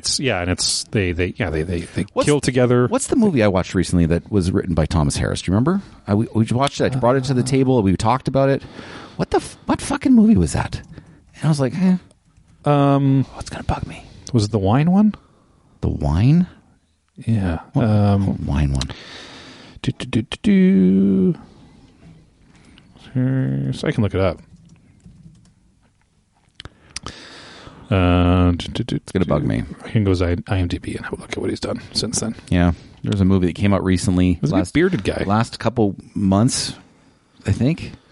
It was a Thomas Harris novel, and I watched it, and we talked about it. Yeah, whatever. Black Sunday? Black Sunday was not it. Okay. Then I do not know. Yeah, I'm just seeing Hannibal stuff. That's okay. But that's my number 2. If you guys haven't watched the Hannibal show, oh boy, it's good. I would strongly suggest you go and enjoy it. All right. What do we got? That's going to take us to Number 1. All right, here we go. Here we go. I know. I don't want to spoil yours, but I know what yours is. Okay. Mine, and I hope you've watched this show. And this is a late edition. And what I mean by that, it's a recent show. Okay. Can you guess this one? Can you guess what it could be? A late edition recent show. Yeah, like the last 4 years. No, I have no idea. I think the finale came out during COVID. And it's the Ozark. Oh, really? Yeah. Interesting. Listen, man. The Ozark, as far as character work, storyline, there was not a single cringe, hokey thing that happened in that show for 4 seasons. It was solid from start to finish. Every actor was awesome. Even the ones you hated, they were just great characters to hate. And they also did a little Breaking Bad thing where at the beginning of the 4th season it showed you kind of like the end might be and where it might go. And I'm going to say that this is a great finale because again nothing hokey happened, but I'm going to say the finale is more a product of everything that came before it, because everything came before it was so amazing. Yeah. And that it drew you into these characters more than any other show I probably ever watched. That you were just invested in where it ended up, and there are so many twists and turns and trust issues, and oh my god, it was so good in the last season, so good. But again, I think the finale didn't do it wasn't like just world breaking inventiveness. I think it just took everything that came before it and just stuck the landing. Yeah. And it was more of a don't try to Battlestar it, just fucking stick the landing. Trust what you did before and stick the landing. I still think Battlestar stuck the landing. I also really like when they take comedic actors and give them a rip at some really chewable drama. Yeah. And just say, oh, they're actually good actors. Because it's easy to, I shouldn't say comedy's easy, but it's easy to hide behind acting when it's comedy, because you're really just going for the punchline, right? Like everything is driving for that punchline in the scene, right? Where in a drama, it's slow, it's a burn, and you're building for something that you might not film for 5 weeks. Yeah. So being able to see Jason Bateman pull in and really hammer home the performance like that, I love seeing it. Yep. Yeah. Number 1. Let me guess. Starts with legend. No. Oh, okay. I don't know what it is then. No, go ahead. It doesn't. You might not like me again for this. Okay. It is the series finale of Star Wars Clone Wars. Oh, yeah. I don't give a shit about this. I've seen that. It's garbage. Clone Wars is the same people that Avatar, Last Airbender, are basically the same people that did Clone Wars. I thought you were going to say Legend of Korra. No. Same kind of guy. That last one, the Victory and Death episode, it is 7 seasons of build-up to basically go into the movies. They kind of skip everything else. To me, it is one of the best Star Wars pieces of media that has come out since Disney owned it. And it is just, it's beautiful to look at. All these people who've been voice acting for the last 7 to 8 years who put this out, who are very committed to these characters. Like when I think of Kenobi in my head and I listen to it, it's this Kenobi's voice, not Ewan McGregor's, that I hear, and how they come down and they lay it out, and there's walk-ins to Vader, and you see the collapse and you feel the fall of the Jedi and the Republic and everything. I think it's the best version of showing that untold story in Star Wars media, and again they're paying off wonderfully storylines and everything that's set up. I think, I guess here's my issue with it. If the horrible movie, The Clone Wars, didn't exist, or was it called The Clone Wars? Yeah. If that movie didn't exist, this wouldn't be as good. Sorry, so there is the animated Clone Wars movie, or are you talking about Attack of the Clones episode 2? Sorry, Attack of the Clones. Okay, that's the one I'm talking episode about. 2, if that movie didn't exist, this wouldn't be as good, because that movie was so bad, it needed something like this to make it make sense. Well, but or make it better. There was no movie. It was more of a supplementary thing to the Attack of the Clones ending to make, because when I watched it, it was like, okay, it's kind of tying up the bow on Attack of the Clones to make the beginning of this Revenge of the Sith make sense. So that's one thing for me. Okay. Second thing for me is prequels have no place in my life, because there's no suspense for prequels. There's no suspense for prequels. Okay, because I know what's happening. I've already seen the thing that happens after. I already know what happens. Okay, well, firstly, there's no stakes. The Clone Wars takes place after Episode 2 through Episode 3. That's what I meant. Well into Episode 4. So, well into Episode 4, because then Rebels takes over. So it basically I've only watched it once, so I don't remember. Yeah, it feels the war, right? Yeah, because the war was never talked about. Attack of the Clones ends as the war begins. That's the ending of Attack of the Clones. Yeah. Attack of the Clones is just how the clones were made and how it became an army. That's the whole fucking point of that movie. But the whole war itself, because Episode 3 ends the war, so that whole war itself is told in this story, because that story wasn't told before. Which, you can carry it as a prequel, but it's its own thing. Yeah. No, I respect it completely. Yeah. That's my go-to number one. What a great fun top 5. I just want to say, listen, comedies didn't make our top 5. You'll notice but I want to give a shout out to 2 comedies. You can't. I'm doing shout outs. You can't. Seinfeld had a good finale, in my opinion. Well, you're one of the few. I'm one of the few, but I think it was a good one. And I think looked upon way after the fact, I think people would agree with that, because you got a snapshot of the entire. It's less shit on nowadays, I think, than when it came out. And then the number 2 is a show that you probably haven't even seen, and it's called Fleabag on Amazon Prime. I'm aware of Fleabag.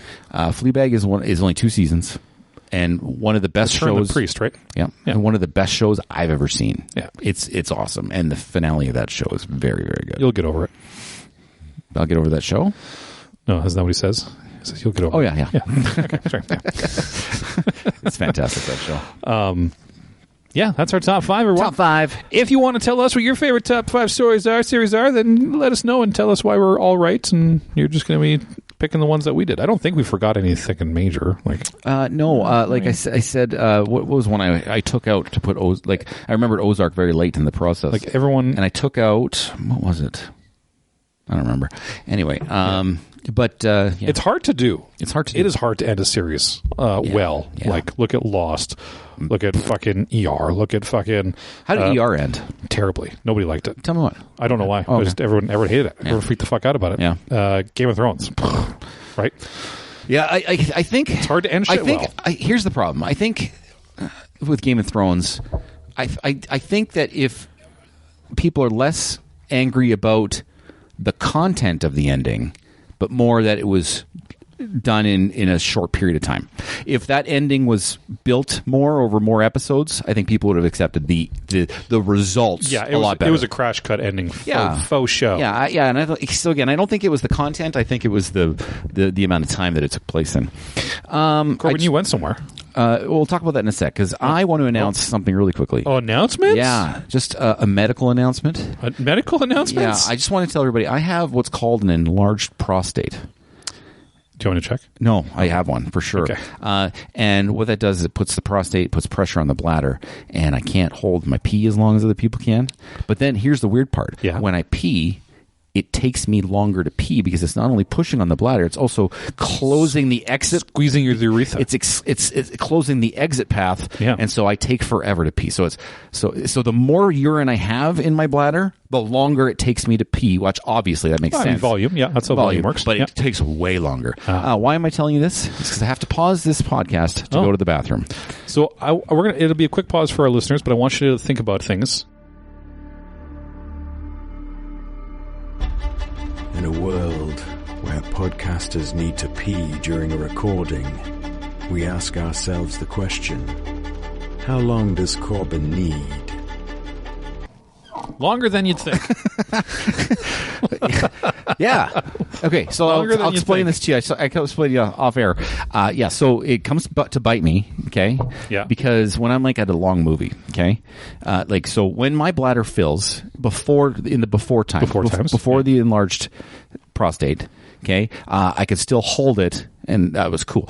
Now, when the bladder gets full, nope, I cannot hold it. This is happening now. We got to go. Okay, and then let's say I'm at a movie or a long movie, and I go to the back. I want to get through that as fast as possible. Nope, it comes out so slow, and so this is the best I can describe it. And only guys, I think, will appreciate this. Okay.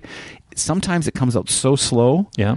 Like the water pressure is so slow, it splits into two streams. The double stream, yeah. I get the double stream. Yeah, the weak double stream. Yeah, the piddly double stream. Guys will understand that. Girls listening to this, you're not looking at your urine. Guys do it all the time, right? Yeah. So I get the weak stream, man. God. Like I get weak double stream. What's going on with you? Your sneezing backs and your weak streams? That's all I got. You got weak streams, bro. No, and I'm fat now too. Fat weak streams. I went on a vacation. You went on a vacation. We did a road trip. We took my car. So remember I told you the strategy behind me taking the car? Yeah. And that was to deter my wife from bringing too much shit because I only have so much space, right? Okay. So we packed the car. We brought the stuff. Went on the road trip. My wife is dreading this. She thinks it's going to be awful, that my car's not going to be good enough, that the kids are going to hate it, no one's going to have any leg room. It's a tight little car. Listen, my kids did not complain once. Not once. Really? Everyone was comfortable. I got to tell you, my car is a fantastic road tripper. I got 750 kilometers per tank on my car. Oh, that's really good. Like, because it has 8 gears, hey? Yeah. So it's up in 8th gear, just cruising at under 2,000 RPM. And I was going 85 miles an hour. Yeah. Like, just the whole way. It was fantastic. So the drive, we did in 2 days each way. So it was just great. So I'll just walk you through a couple fun events that we had. Fun events. So the second day we were going there, and the second day we were supposed to stop at Mesquite, Nevada, which is just an hour and a half outside of thing. And I'm like, said to my wife, why won't we just go to Vegas? I'll just book a free room at one of my free room places. Yeah, it'll be cheaper than paying at this other place, and we're already in Vegas, and we can make the event that we have to go to early tomorrow morning. Yeah. And she's like, yeah, let's do it. And so I booked. I couldn't get the place that I wanted. I phoned this certain group of hotels that are downtown. There's 3 hotels included. One I don't get. The other 2 I get free rooms at. Okay, but the one, as I'm booking it, says, shit, someone stole the last double queen room on you. So there's no double queen for you. So we'll have to get you to the other place. And the other place is, and when I say this, this is not hyperbole. Yeah. Is the oldest hotel hotel casino in Las Vegas. Which one? The Golden Gate. Oh, yeah. Okay. So I'm like, yeah, I guess we'll take that room. And I'm like, you got double rooms there? Because I've never been in a double room. I've been in very, very tiny single rooms. Yeah. And I'm like, okay, let's go to the double room. So we get there, and we walk in, and we get into the room, and we find out that this room is you open the window, and there's Fremont Street, like the canopied thing, and it's blaring the loudest music on the planet. And I know that this goes till 3 a.m. every night. And I'm like, oh fuck, my kids are not going to. So they are already. The first off, they're excited to go see. They see the activity. My wife's already pissed about it. Yeah, she knows what's coming. She knows that she's already pissed. And I love Vegas. Keep in mind, okay. And then we go, and then the kids say, well, let's go down there. I want to see that. So I'm like, okay. I go, guys, you're going to see some weird shit, right? And so we go down. And first off, we walk through one casino, the Golden Gate Casino, and it's very short from the elevator to the Fremont Street. Yeah. And they're already pissed about the smoke. They are hyper. I found that my kids are hypersensitive to smoke, so they don't like it. Okay. Then we get into the Fremont Street, and there's marijuana everywhere. Yeah. And so the kids fucking hate it. They're like, I don't like that smell. I'm like, yep, I feel you, buddy. And so we keep walking. And then they see all the weird shit. Yeah. And they don't like that. And then then Dallas walks them into, my wife, walks them into, and for science fiction fans. Oh. Just a side note, my wife's named Dallas. My name's Corbyn. Yes. And so The Sixth Sense is a movie that people seem to like. I've never seen it. And the main character's name is... Corbyn Dallas. That's right. We get that a lot, me and her. No, but literally all the time. When you say this, the Sixth Sense, do you mean The Fifth Element? Yeah, that's the one. Okay. Fifth Element. Just checking. Yeah. Yeah. Anyway, I had a number of them. As I've mentioned, They are both the same actor, but Corbyn Dallas Multipass is the Fifth Element. yeah, you know how many times I've heard this multi-pass comment? Multipass. Yeah. Lefty loosey, righty tighty. For our listeners, Corbyn has broken his microphone stand yet My again. microphone. And the noise you hear is him failing miserably at trying to fix it. Anyway, so we go into this place, and she takes him to one of the shops, and then there's like just all sorts of like labeled T-shirts with just horrible shit that my kids shouldn't see. Yeah. And my youngest looks at me. He goes, "I don't like Las Vegas." And my oldest kid goes to me, "I don't like this place either." And I'm like crushed. And that was going to be that is your mecca. and that was going to be my gambling night. Oh. And so I'm like, okay, let's go back. I'll get some food. I'll bring it back to the place. Yeah. And we'll go and we'll have some food in the room. Yeah. And they're like, yep. And they went back to the room. And I got the food, and then I got back to the room. And my kids' reaction to Fremont Street, which they never should have seen in the first place. Right, If we got the first, If you did what you're planning. if we got the first place, it would never have happened. Was deflating enough to me. Like, it really just affected me. It sounds so weird that I have feelings like this, but it affected me so bad that I did not want to gamble. Really? I did not gamble a single cent. Come the entire on. trip. I don't believe you. I didn't do it. Wow. I was there for like 8 days, and I didn't gamble a single cent. And Fremont's a tough sell, especially for youths for their first taste of Vegas, right? Like, Yeah. And that's my favorite tough place sell. to gamble. I know. And I didn't gamble a single cent. So that was the start of the trip. Yay me. Oh, good. Then we got to the next day. We got up. We went to our real resort, which is beautiful. We went to a place called Tahiti Village, and it's got lazy rivers and pools and the sand beach and all sorts of wonderful drinks and palm trees and shade. And oh, it's awesome. Hold on. We got to pause this. We're going to go pause. Okay, you can answer the phone call. So anyway, sorry about that. We had a serious phone call to take. Guys, we talked very seriously for a minute. Anyway, so beautiful resort. It's still on the strip, but just way south of all the casinos and stuff. So things that we did. So first things first, the reason we went down was because I got a special ticket. Yeah, it's my shirt. I got a special ticket passes for my kids to go to WrestleMania. WrestleMania 41. WrestleMania 41. It's a 2-night event. Okay, but within the ticket passes, I got this. Which, sorry, for the layman, Yeah. that is the Super Bowl of wrestling. This is the Super Bowl of wrestling. Yes. Okay. WrestleMania Super Bowl 41. Yes, and they have the. Okay, I'll tell you about it. But okay, let's start at the beginning. So, the reason why we went into Vegas the night before is because we had this thing that was included in our package that starts at 11 a.m. at the Las Vegas Raceway. Yeah. Okay, at the Grand Prix.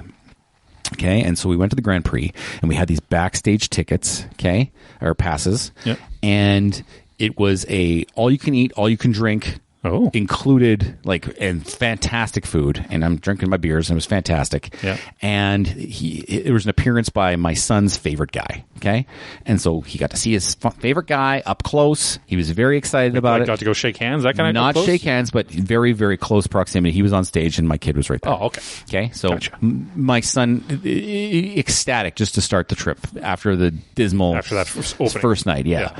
And so we got to do that. So that was awesome. Second thing the passes do, it took us to their convention, okay? So it was called WWE World, and it was at the Las Vegas Convention Center. And so we got passes to bypass the lines to get in. And our admission was included in the package. Okay. Perfect. So we got in, and they had all sorts of things. You can pick your theme music and do an actual entrance that they film, and they'll send it to you. Oh, really? Yeah, they had so there's the Pat McAfee show, which is an ESPN show that was live and had a bunch of guys live as guests and stuff. You could do meet and greets, you could do photo ops, and then the cool part of it was, for me and my son, is they had the biggest WWE shop ever that we got free passes to get into before everybody else. So we bypassed the lines. And we just loaded up on so much stuff because there's so much cool, like WrestleMania 41 Vegas, specifically specific, made. Yours just looks like a roulette table with cards and logos on it. It looks very cool. Yeah. And then a couple, like my son got a belt, and he got like the foam finger that you get, and all that stuff. He was just having the time of his life. So we did that. Okay. So we did that. That was fun. And then the next day is the event, okay? And so it starts at 4 p.m. Vegas time. Okay. So, and then we've got passes, the same passes, grant us a VIP entry to get into the stadium before everybody else. Okay. Starting at 1:30 is when the gates open. So we get there at 1:20, and we're in this super long lineup for what, not as long as everybody else. Yeah. But a short, long line. First comers line. Yeah. Yeah. And they don't open at 1:30. They don't let people start getting through until about 2:25. Oh, Jesus. Yeah. And so people were pissed. Yeah, people were getting because to give you the timeline, the show starts at 4, okay? And the front gate guys who are letting in Gen Pop were letting people in before us. Oh, because yeah, that's not good. The whole point was to get us in there, to And get then our let seats, everybody in. get to the merch shops if there was something new we wanted to get, all that kind of stuff. That we were supposed to have first access to that. And we didn't get that. Yeah, that And pissed not me only off. that, but this gate was going so slow. They were allowing like 2 people in, like two lanes in at a time, and it was so slow. So they opened it at 2:25, but me and my son didn't get through until like 3:15. Well, the show starts at 4, which actually starts at 3:30 because there's a bunch of stuff that happens before that. Yeah. And so we were mad. Yeah. And so, but the first night.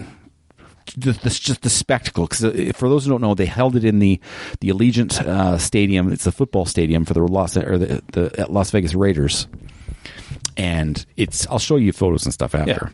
Yeah. And it's just, the stage is just pure spectacle. It takes up the whole one end of the stadium, and you'd think, because we were up higher up, but you'd think that would be bad seats. Now you could see everything. It was perfect because you could see everything there. You could see everything there. And actually, I sat in the wrong seats to start the day. Okay. I was one section this way, and I thought, because you walked in the opening, and I was supposed to go this way, and I went this way instead. Okay. And so someone's like, "Here are my seats." And those seats I sat in, there was a big fucking cable in front of us from the roof down. And I'm like, "What's obstructing my view? It's bullshit." But then I went to my right seats, like, no cable. Perfect. It was fantastic. So my oldest son. So here's the cool thing about WrestleMania, because the first thing you're going to think is, well, it's kind of weird to be a wrestling fan. I get it. Okay. But so and my son is very, he's awkward socially. He's not very open. Yeah. Okay. So the thing about WrestleMania is nobody's paying those prices to be at WrestleMania unless you want to be at WrestleMania. Yeah. And so everyone around us was like cheering their face off. And so my son, who was very introverted, was like, found his friends. He was like, yeah. And then he was cheering good with for him. everything. And it's the most excitement I've seen him do anything for a long time. So that was really cool to see my oldest son do that. When you know you're part of a group that everyone there wants to see and or do and or be a part of the exact same thing, and you find your people, it's a good moment, especially for a kid, right? When you come here and everyone's like, "Oh, you like wrestling? Fucking, you're a loser." Yeah. Yeah. It was good. Yeah, I like it. And to those that are detractors, I'll say the exact same thing. It's like, so we've been talking about series finales and character investment. So this is just a long TV show, and it has it's the same thing. Like you view like you're watching Game of Thrones, you're invested in all these characters and their storylines. Well, it's the same thing with this, right? And then WrestleMania is like the season finale. Yeah, it is a soap opera for men. Yeah, is all wrestling is, or a drama. We'll say a drama. It's a dramatic soap opera for men. Yeah, it's a drama. Yes, but there's tons of women there. It's not just men. I know, tons of women, and half the roster is women too, right? Yeah. And so, which is nice because it used to be just the showgirls. And I'd argue the best match of the weekend was from the ladies. Yeah, so it was really good. And so, so second night, the youngest, who's way more into it than the old kid and way more vocal, he was the star of the section we were in. Yeah. Because he's just screaming his shit all day. Everyone loves it when yelling. the kid gets into it. Everyone was laughing his ass off at him. So it was awesome. The stadium, I will say this, is they did something really cool, the football stadium, because no other stadium I've ever been to or arena has ever done this. Concessions are always a lot of money. Yeah. They were selling, when you bought a large fountain pop, they give you the cup, and then they had fountain pop stations around, which were all free for refills. That you could just go do. Yeah, that you could go do. And that's just the arena? That's not WrestleMania? That's the arena, built into the arena. That is a great idea. Yeah. Yeah, it was awesome. Why have people not done that before? Yeah, and so the kid, you buy the cup once, and you go nuts. So That upsets me that we don't have that here. yeah, everywhere, right? Because it's pop. It's so cheap. Yeah, it costs them nothing. It does. Here's the thing. It costs them a lot to not charge us, to be honest with you. But they did a solid by not having that. So food options were great. Again, so my son, I'll give you a breakdown of how the storyline led up to things. So there's a guy, okay? Yeah. You may have heard of him. His name's John Cena. We talked about him earlier. Yeah. Okay, so John Cena, in his wrestling career, has been a good guy his entire career. Okay? Yes. Okay? And so he's my son's second favorite guy. Okay?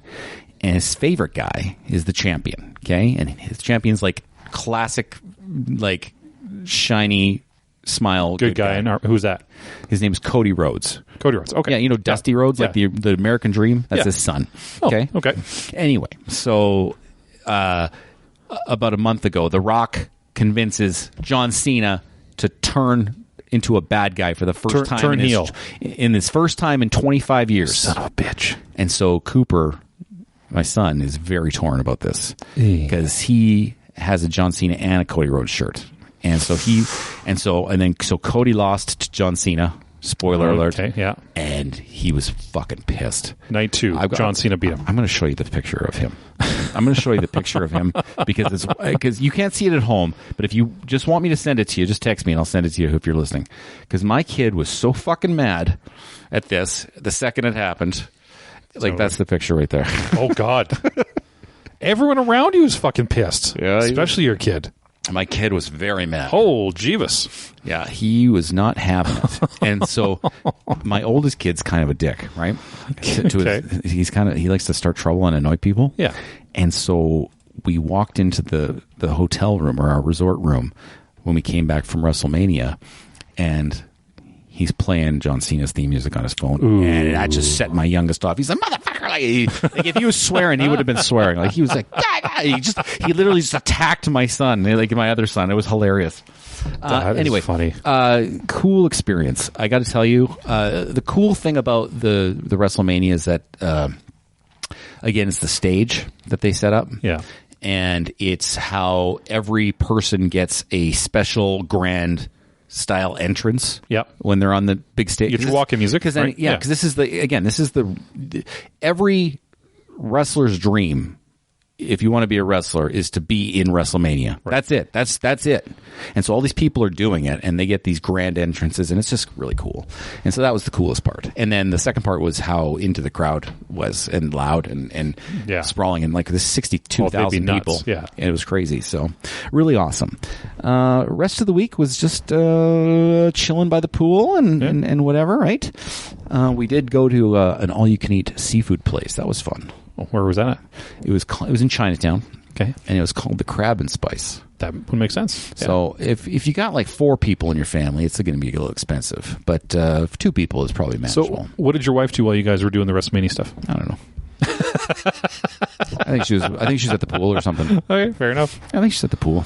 Because we got there. So here's a funny story. We were driving down, and 2 hours outside of Las Vegas. 2 hours. Yeah. Temperatures was 0 degrees and a wall of rain. Oh, God. Like wall. Like you could not see. It was like impaired visibility. Okay. Within the 2 hours of getting to Las Vegas, clear 25 by the time we got there. Jesus. How crazy is that? Getting through the desert. Yeah, the whole way down it was snow and rain. It was terrible going down. Going back was great, but yeah, it was nuts.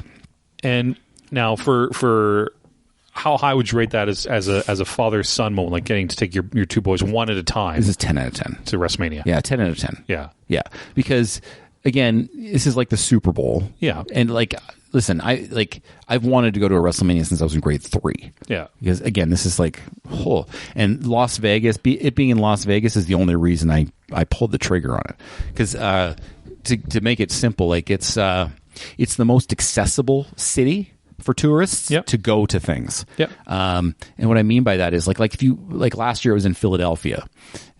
If you want to, first off, you got to go. Like you're not driving your car. You have to go to Philadelphia. You have to go to Philadelphia. You're not getting a car, and then if you're taking an Uber to the place, it's going to cost you $1 billion. And you're going downtown traffic. Yeah. And to get back, like getting an Uber from a stadium after an event it's over is impossible. Good luck. You can't do that with kids, right? Whereas it was awesome. We went to the casino. We walked through the casino, and then they shut down an entire highway road And So you could walk through? and everyone walked on the street over the bridge to get there. It was a 15-minute walk, 15 minutes back. It was fantastic. It was just accessible. And so that's why it was the right move. And have the boys brought it up again? Like, do they still talk about it? Like, are they still touching? Yeah. Oh yeah, they talk about it. They got their core shirts, memory, everything. you might say. You know what? I don't think they're ever going to forget it. That's good. It was really cool. That's exciting. Yeah. Got my WrestleMania. Yeah, we're using coaster. WrestleMania coasters, you guys. Yeah, so I went to that coasters. We'll die on them. that meet and greet thing the first day. Yeah. We sat down at the table and they all had those. I'm like, I'm taking those, all of them off this table. I put those in my bag. Pew, pew, pew. Those are coming with me. I love it. Yeah, so it was really awesome. Awesome. Yeah. Okay, well, I appreciate you sharing your fun time with us. Yeah, it was good. Now I'm going to call you a big fat liar. What did I do? This whole story. Which part? I don't think you're a WrestleMania fan at all. I think you're full of shit. Oh, wow. Yeah. Okay. And I'm going to prove it. Oh, with today's quiz. Oh, dude, you're going to lose so bad. Tanner, have the Ultimate Wrestling Championship quiz for you, Corbyn. I'm going to tell you right now, my knowledge between the years of like 2005 and 2011 aren't there. Yeah, and I'm calling you on it. Okay. I'm calling you on your bullshit. See if I can do it. And it's going to start out easy. Well, are these just WrestleMania questions? These are all No, they're all wrestling questions. Okay, I can do this. Around. Okay. Go. Oh, you're going to get egg on your face. I'm not. Okay, quick and easy. Yeah. Start out easy. Okay. What does WWE stand for? World Wrestling Entertainment. That's correct. Who won the United Kingdom 2017 championship in Illinois?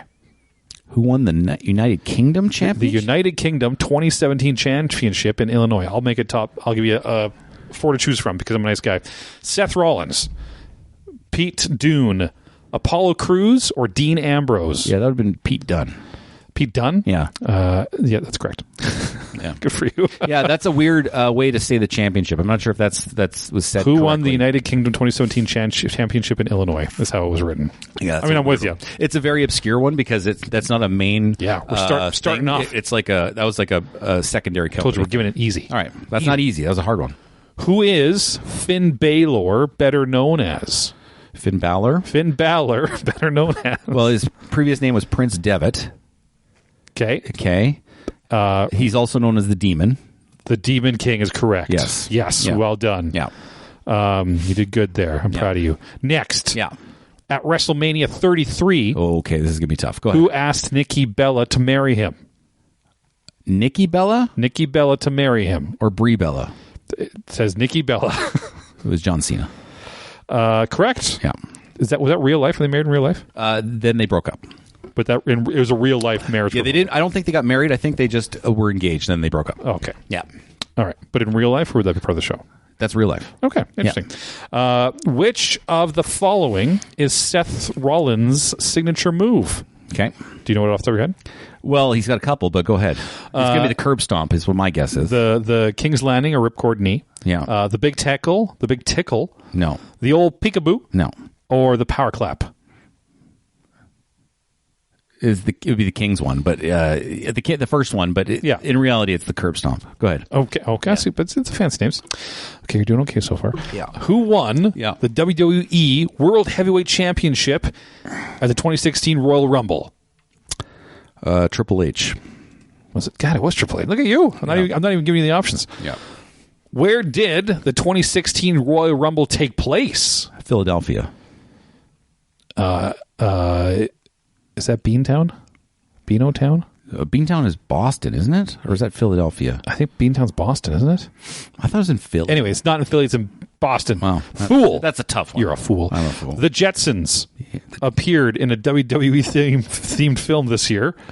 What was it called? that I don't know. The Jetsons Get Ready to Rumble, the Jetsons Cage Match, Yeah. the Jetsons and WWE Robo WrestleMania, the Jetsons Try Their Hand at Professional Wrestling. What was the first one again? The Jetsons Get Ready to Rumble. Yeah, let's go with that one. That's correct. Yes. His finishing move Okay. is the Tombstone Pile Driver. That's the Undertaker. That is the Undertaker, correct. What was Brock Lesnar's special move at WrestleMania 32? F5. Oh, 32? At Yeah, no, 32. it was the F5. I have Shooting Star Press. No. The Coupe de Grace. Irish Curse or bank statement? Yeah, no, he didn't do the shooting star press at 32. He did that way earlier, and he botched it. And that was at like 21 or 22. Okay. So you might have the numbers wrong because his main move is none of those things. It's the F5. So I think I'll I hit think your shooting star question's press correct. and see what happens. I didn't come up with these questions. She's known as Paige. Yeah. What is the British wrestler's real name? Soraya. Oh, geez, what's her last name? Soraya. Do I have? I mean, I'll give it to you. It's Soraya Jade Bevis. Yeah, It's on there. Soraya. Yeah. I would never have known that. Good for you. Who is the current SmackDown Women's Champion? As of today, As of right now. Tiffany Stratton. Sure. Emmanuel Alejandro Rodriguez is known as Callisto. In which country was he born? Mexico. I don't know about this. He's very obscure and rare. We're almost there. I'll give you the hard answers when we're done. We're almost there. Which two wrestlers make the duo the Usos? Jay and Jimmy Uso. Brothers? Yeah. Oh, look at that. Uso? Uso. Okay. But they're actually, yeah. He became the WWE champion in 2017. What's his name? Well, that doesn't count. There's probably multiple champions that year. Jinder Mahal. Yeah. Dean Ambrose. Yeah. Baron Corbin. Yeah. Seth Rollins. That's the problem. Like, because one championship reign doesn't happen But I a think year. he became, so it'll be his first time being the WWE I'm going to say Jinder Mahal then. Jinder Mahal. What's the Rock special move? I know that one. It's the rock bottom or the people's elbow. People's it depends. elbow, right? Yeah. He's got two. Baron Corbin Yeah. is a former NFL player. True or false? True. Two more. Alexander Wolf is part of which NXT tag team duo? Sanity. Sanity. Okay, I wouldn't have guessed that one either. And lastly, the legendary John Cena is famous for wearing what clothing in the ring? Jorts. Denim shorts. Yeah. Very, very well done. I think you got all of them. I don't think I did because there were some obscure ones. People's Elbow, Jinder, Hemi, you got it right. Jimmy's the Uno. Mexico is where he's from. Yeah. Paige is the correct name. Saria is the correct name. Shooting Star Press was the correct answer. Yeah. That could be old. He had the wrong year. Undertaker, Jetsons Get Ready to Rumble was the answer. Yes. Beano Town, I think you get that one wrong, though. So one wrong. So you're not as smart and great as you think you are. One wrong. You fool. I thought you'd ask me better questions. That wasn't a very good test. I pulled that one up last minute because we were talking about wrestling. I wanted to test you. That wasn't a good set of questions. I can ask you harder questions. But. Well, they weren't interesting, right? Because those are so there were so many corner case obscure things that the people listening to this won't like that as much. I'm going to go one step farther. What? People listening to this don't know anything about wrestling at all. That's fair. I think they're going to be following up. Period. They're stupid then. Where can these stupid people find us, Corbin? You know what? You can find us at Radical Apathy, at Apathy Podcast, on Twitter /X, YouTube for podcasting, for our video channel. And then we've got Spotify, and you can get us on Apple Podcasts. Where can they find you? I'm not on social media. I want to be like you. Actually, you know what? What? So I want to point out something. You didn't point it out once today. I did this for you. Okay. Not for you. I did it for me. Oh, okay. But a long time ago, we talked about Sunglasses Guy. And how I've been searching for the perfect blue sunglasses. Yeah, you're wearing them. I'm wearing them now. Yeah. And this is how it's going to be. Your blue eyes are so striking that I didn't notice the blue tint in the glasses. This is how it's going to be from now on. I found them. It took me a long time. Oh, these aren't the ones you talked about before. These are brand new. Yeah. Interesting. No, these are. That's what I wanted them to be, but they didn't turn out to be. So the point is, I can't read when I wear glasses. Okay. But I want to wear these. And but I also want to de-device myself. Yeah. And walk away. And so I'm wearing these and not wearing my reading glasses because I don't want to be on devices all the time. Okay. And so that's how I'm doing it. Well, they look sharp. They look fucking awesome. They look sharp, Corbin. Fucking awesome. You have the face for glasses. I do. I got the face for blue glasses and too. The body for a middle-aged white dude. I'm gonna get back. Okay. I'm gonna come back a little bit slimmer. Okay. Like tomorrow? Not tomorrow. Okay. But I'm gonna try. So I'm like, the drive back from Vegas. I'm like, God, I'm fat. Dallas, I'm fat. And she's like, well, we got to lose them. And then the first day we're back, she's like, I'm gonna work out. You want to come work out with me? I go, nah. Yeah. Nah, I'm good. Because Corbyn, why does it matter? Why does it matter? I don't care. I can lose weight other ways. I don't want to. I can lose weight by not eating bad. That's true. What I mean? That is probably like the biggest if I just way, yeah. don't eat bad, Just don't I'll be eat shit. fine. I don't need to be svelte. I just need to be not have this. And let giant me gut. lecture the audience that while I sip from my McDonald's cup. Hold on. I'm having Coke Zero. It's tasty. What do you got in there? Also Coke Zero for this early in the morning, which is good. It's a good way to wake up. Listen, I love Coke Zero in the morning. That's how I get my caffeine. And I don't drink coffee, so that's how I also get my caffeine. I don't drink coffee either. What do you drink early in the morning for caffeine, people? Like when you're, I assume coffee. When you're doing an regular. acting job, do you have a Coke in the morning? No. Do you have anything? Like you don't drink energy drinks, do you? No. I'll have a Coke like in the afternoon. Yeah. But usually in the morning, it's just chuck water. I'll tell you what I really like. It has nothing to do with caffeine, but I drink this a lot because I actually like the product, and it makes me feel better. And that's Prime Hydration. Yeah, I've seen that before. It tastes like someone put their tongue in a Gatorade bottle. I disagree. I think there's one or two that really taste bad, and then there's a ton of them that taste great. Okay. When I was in Vegas and I had hangovers, Prime solved that problem. Do you have hangovers with your kids in Vegas? No, I didn't drink at all. Oh, okay. That's not true. I had 2 beers. I had 1 beer each night at WrestleMania. Yeah, the free walking around beers. Yeah, and then I didn't drink anything at the pool or anything. Like I did not spend money on booze and gambling. Okay. Believe that. I have a hard time I believing lied to you? Kind of. Okay. I lied to you kind of. We'll get there. Because what We'll I get did, I'm going to tell you, do we have time? No, but go ahead. Okay. So what I did is I have 2 casino companies that I gambled with in the past, okay? Yeah. And so the downtown place where I got the food, remember? I'm like, okay, I'll just get some food and come back to the... Yeah. So they give me a monthly food and beverage allowance whether I stay with them or not, okay? So I got $70 in food and beverage credit with them. So I bought a bunch of food for that for the family. And so we had 2 days worth of food from that $70. Yeah. Okay.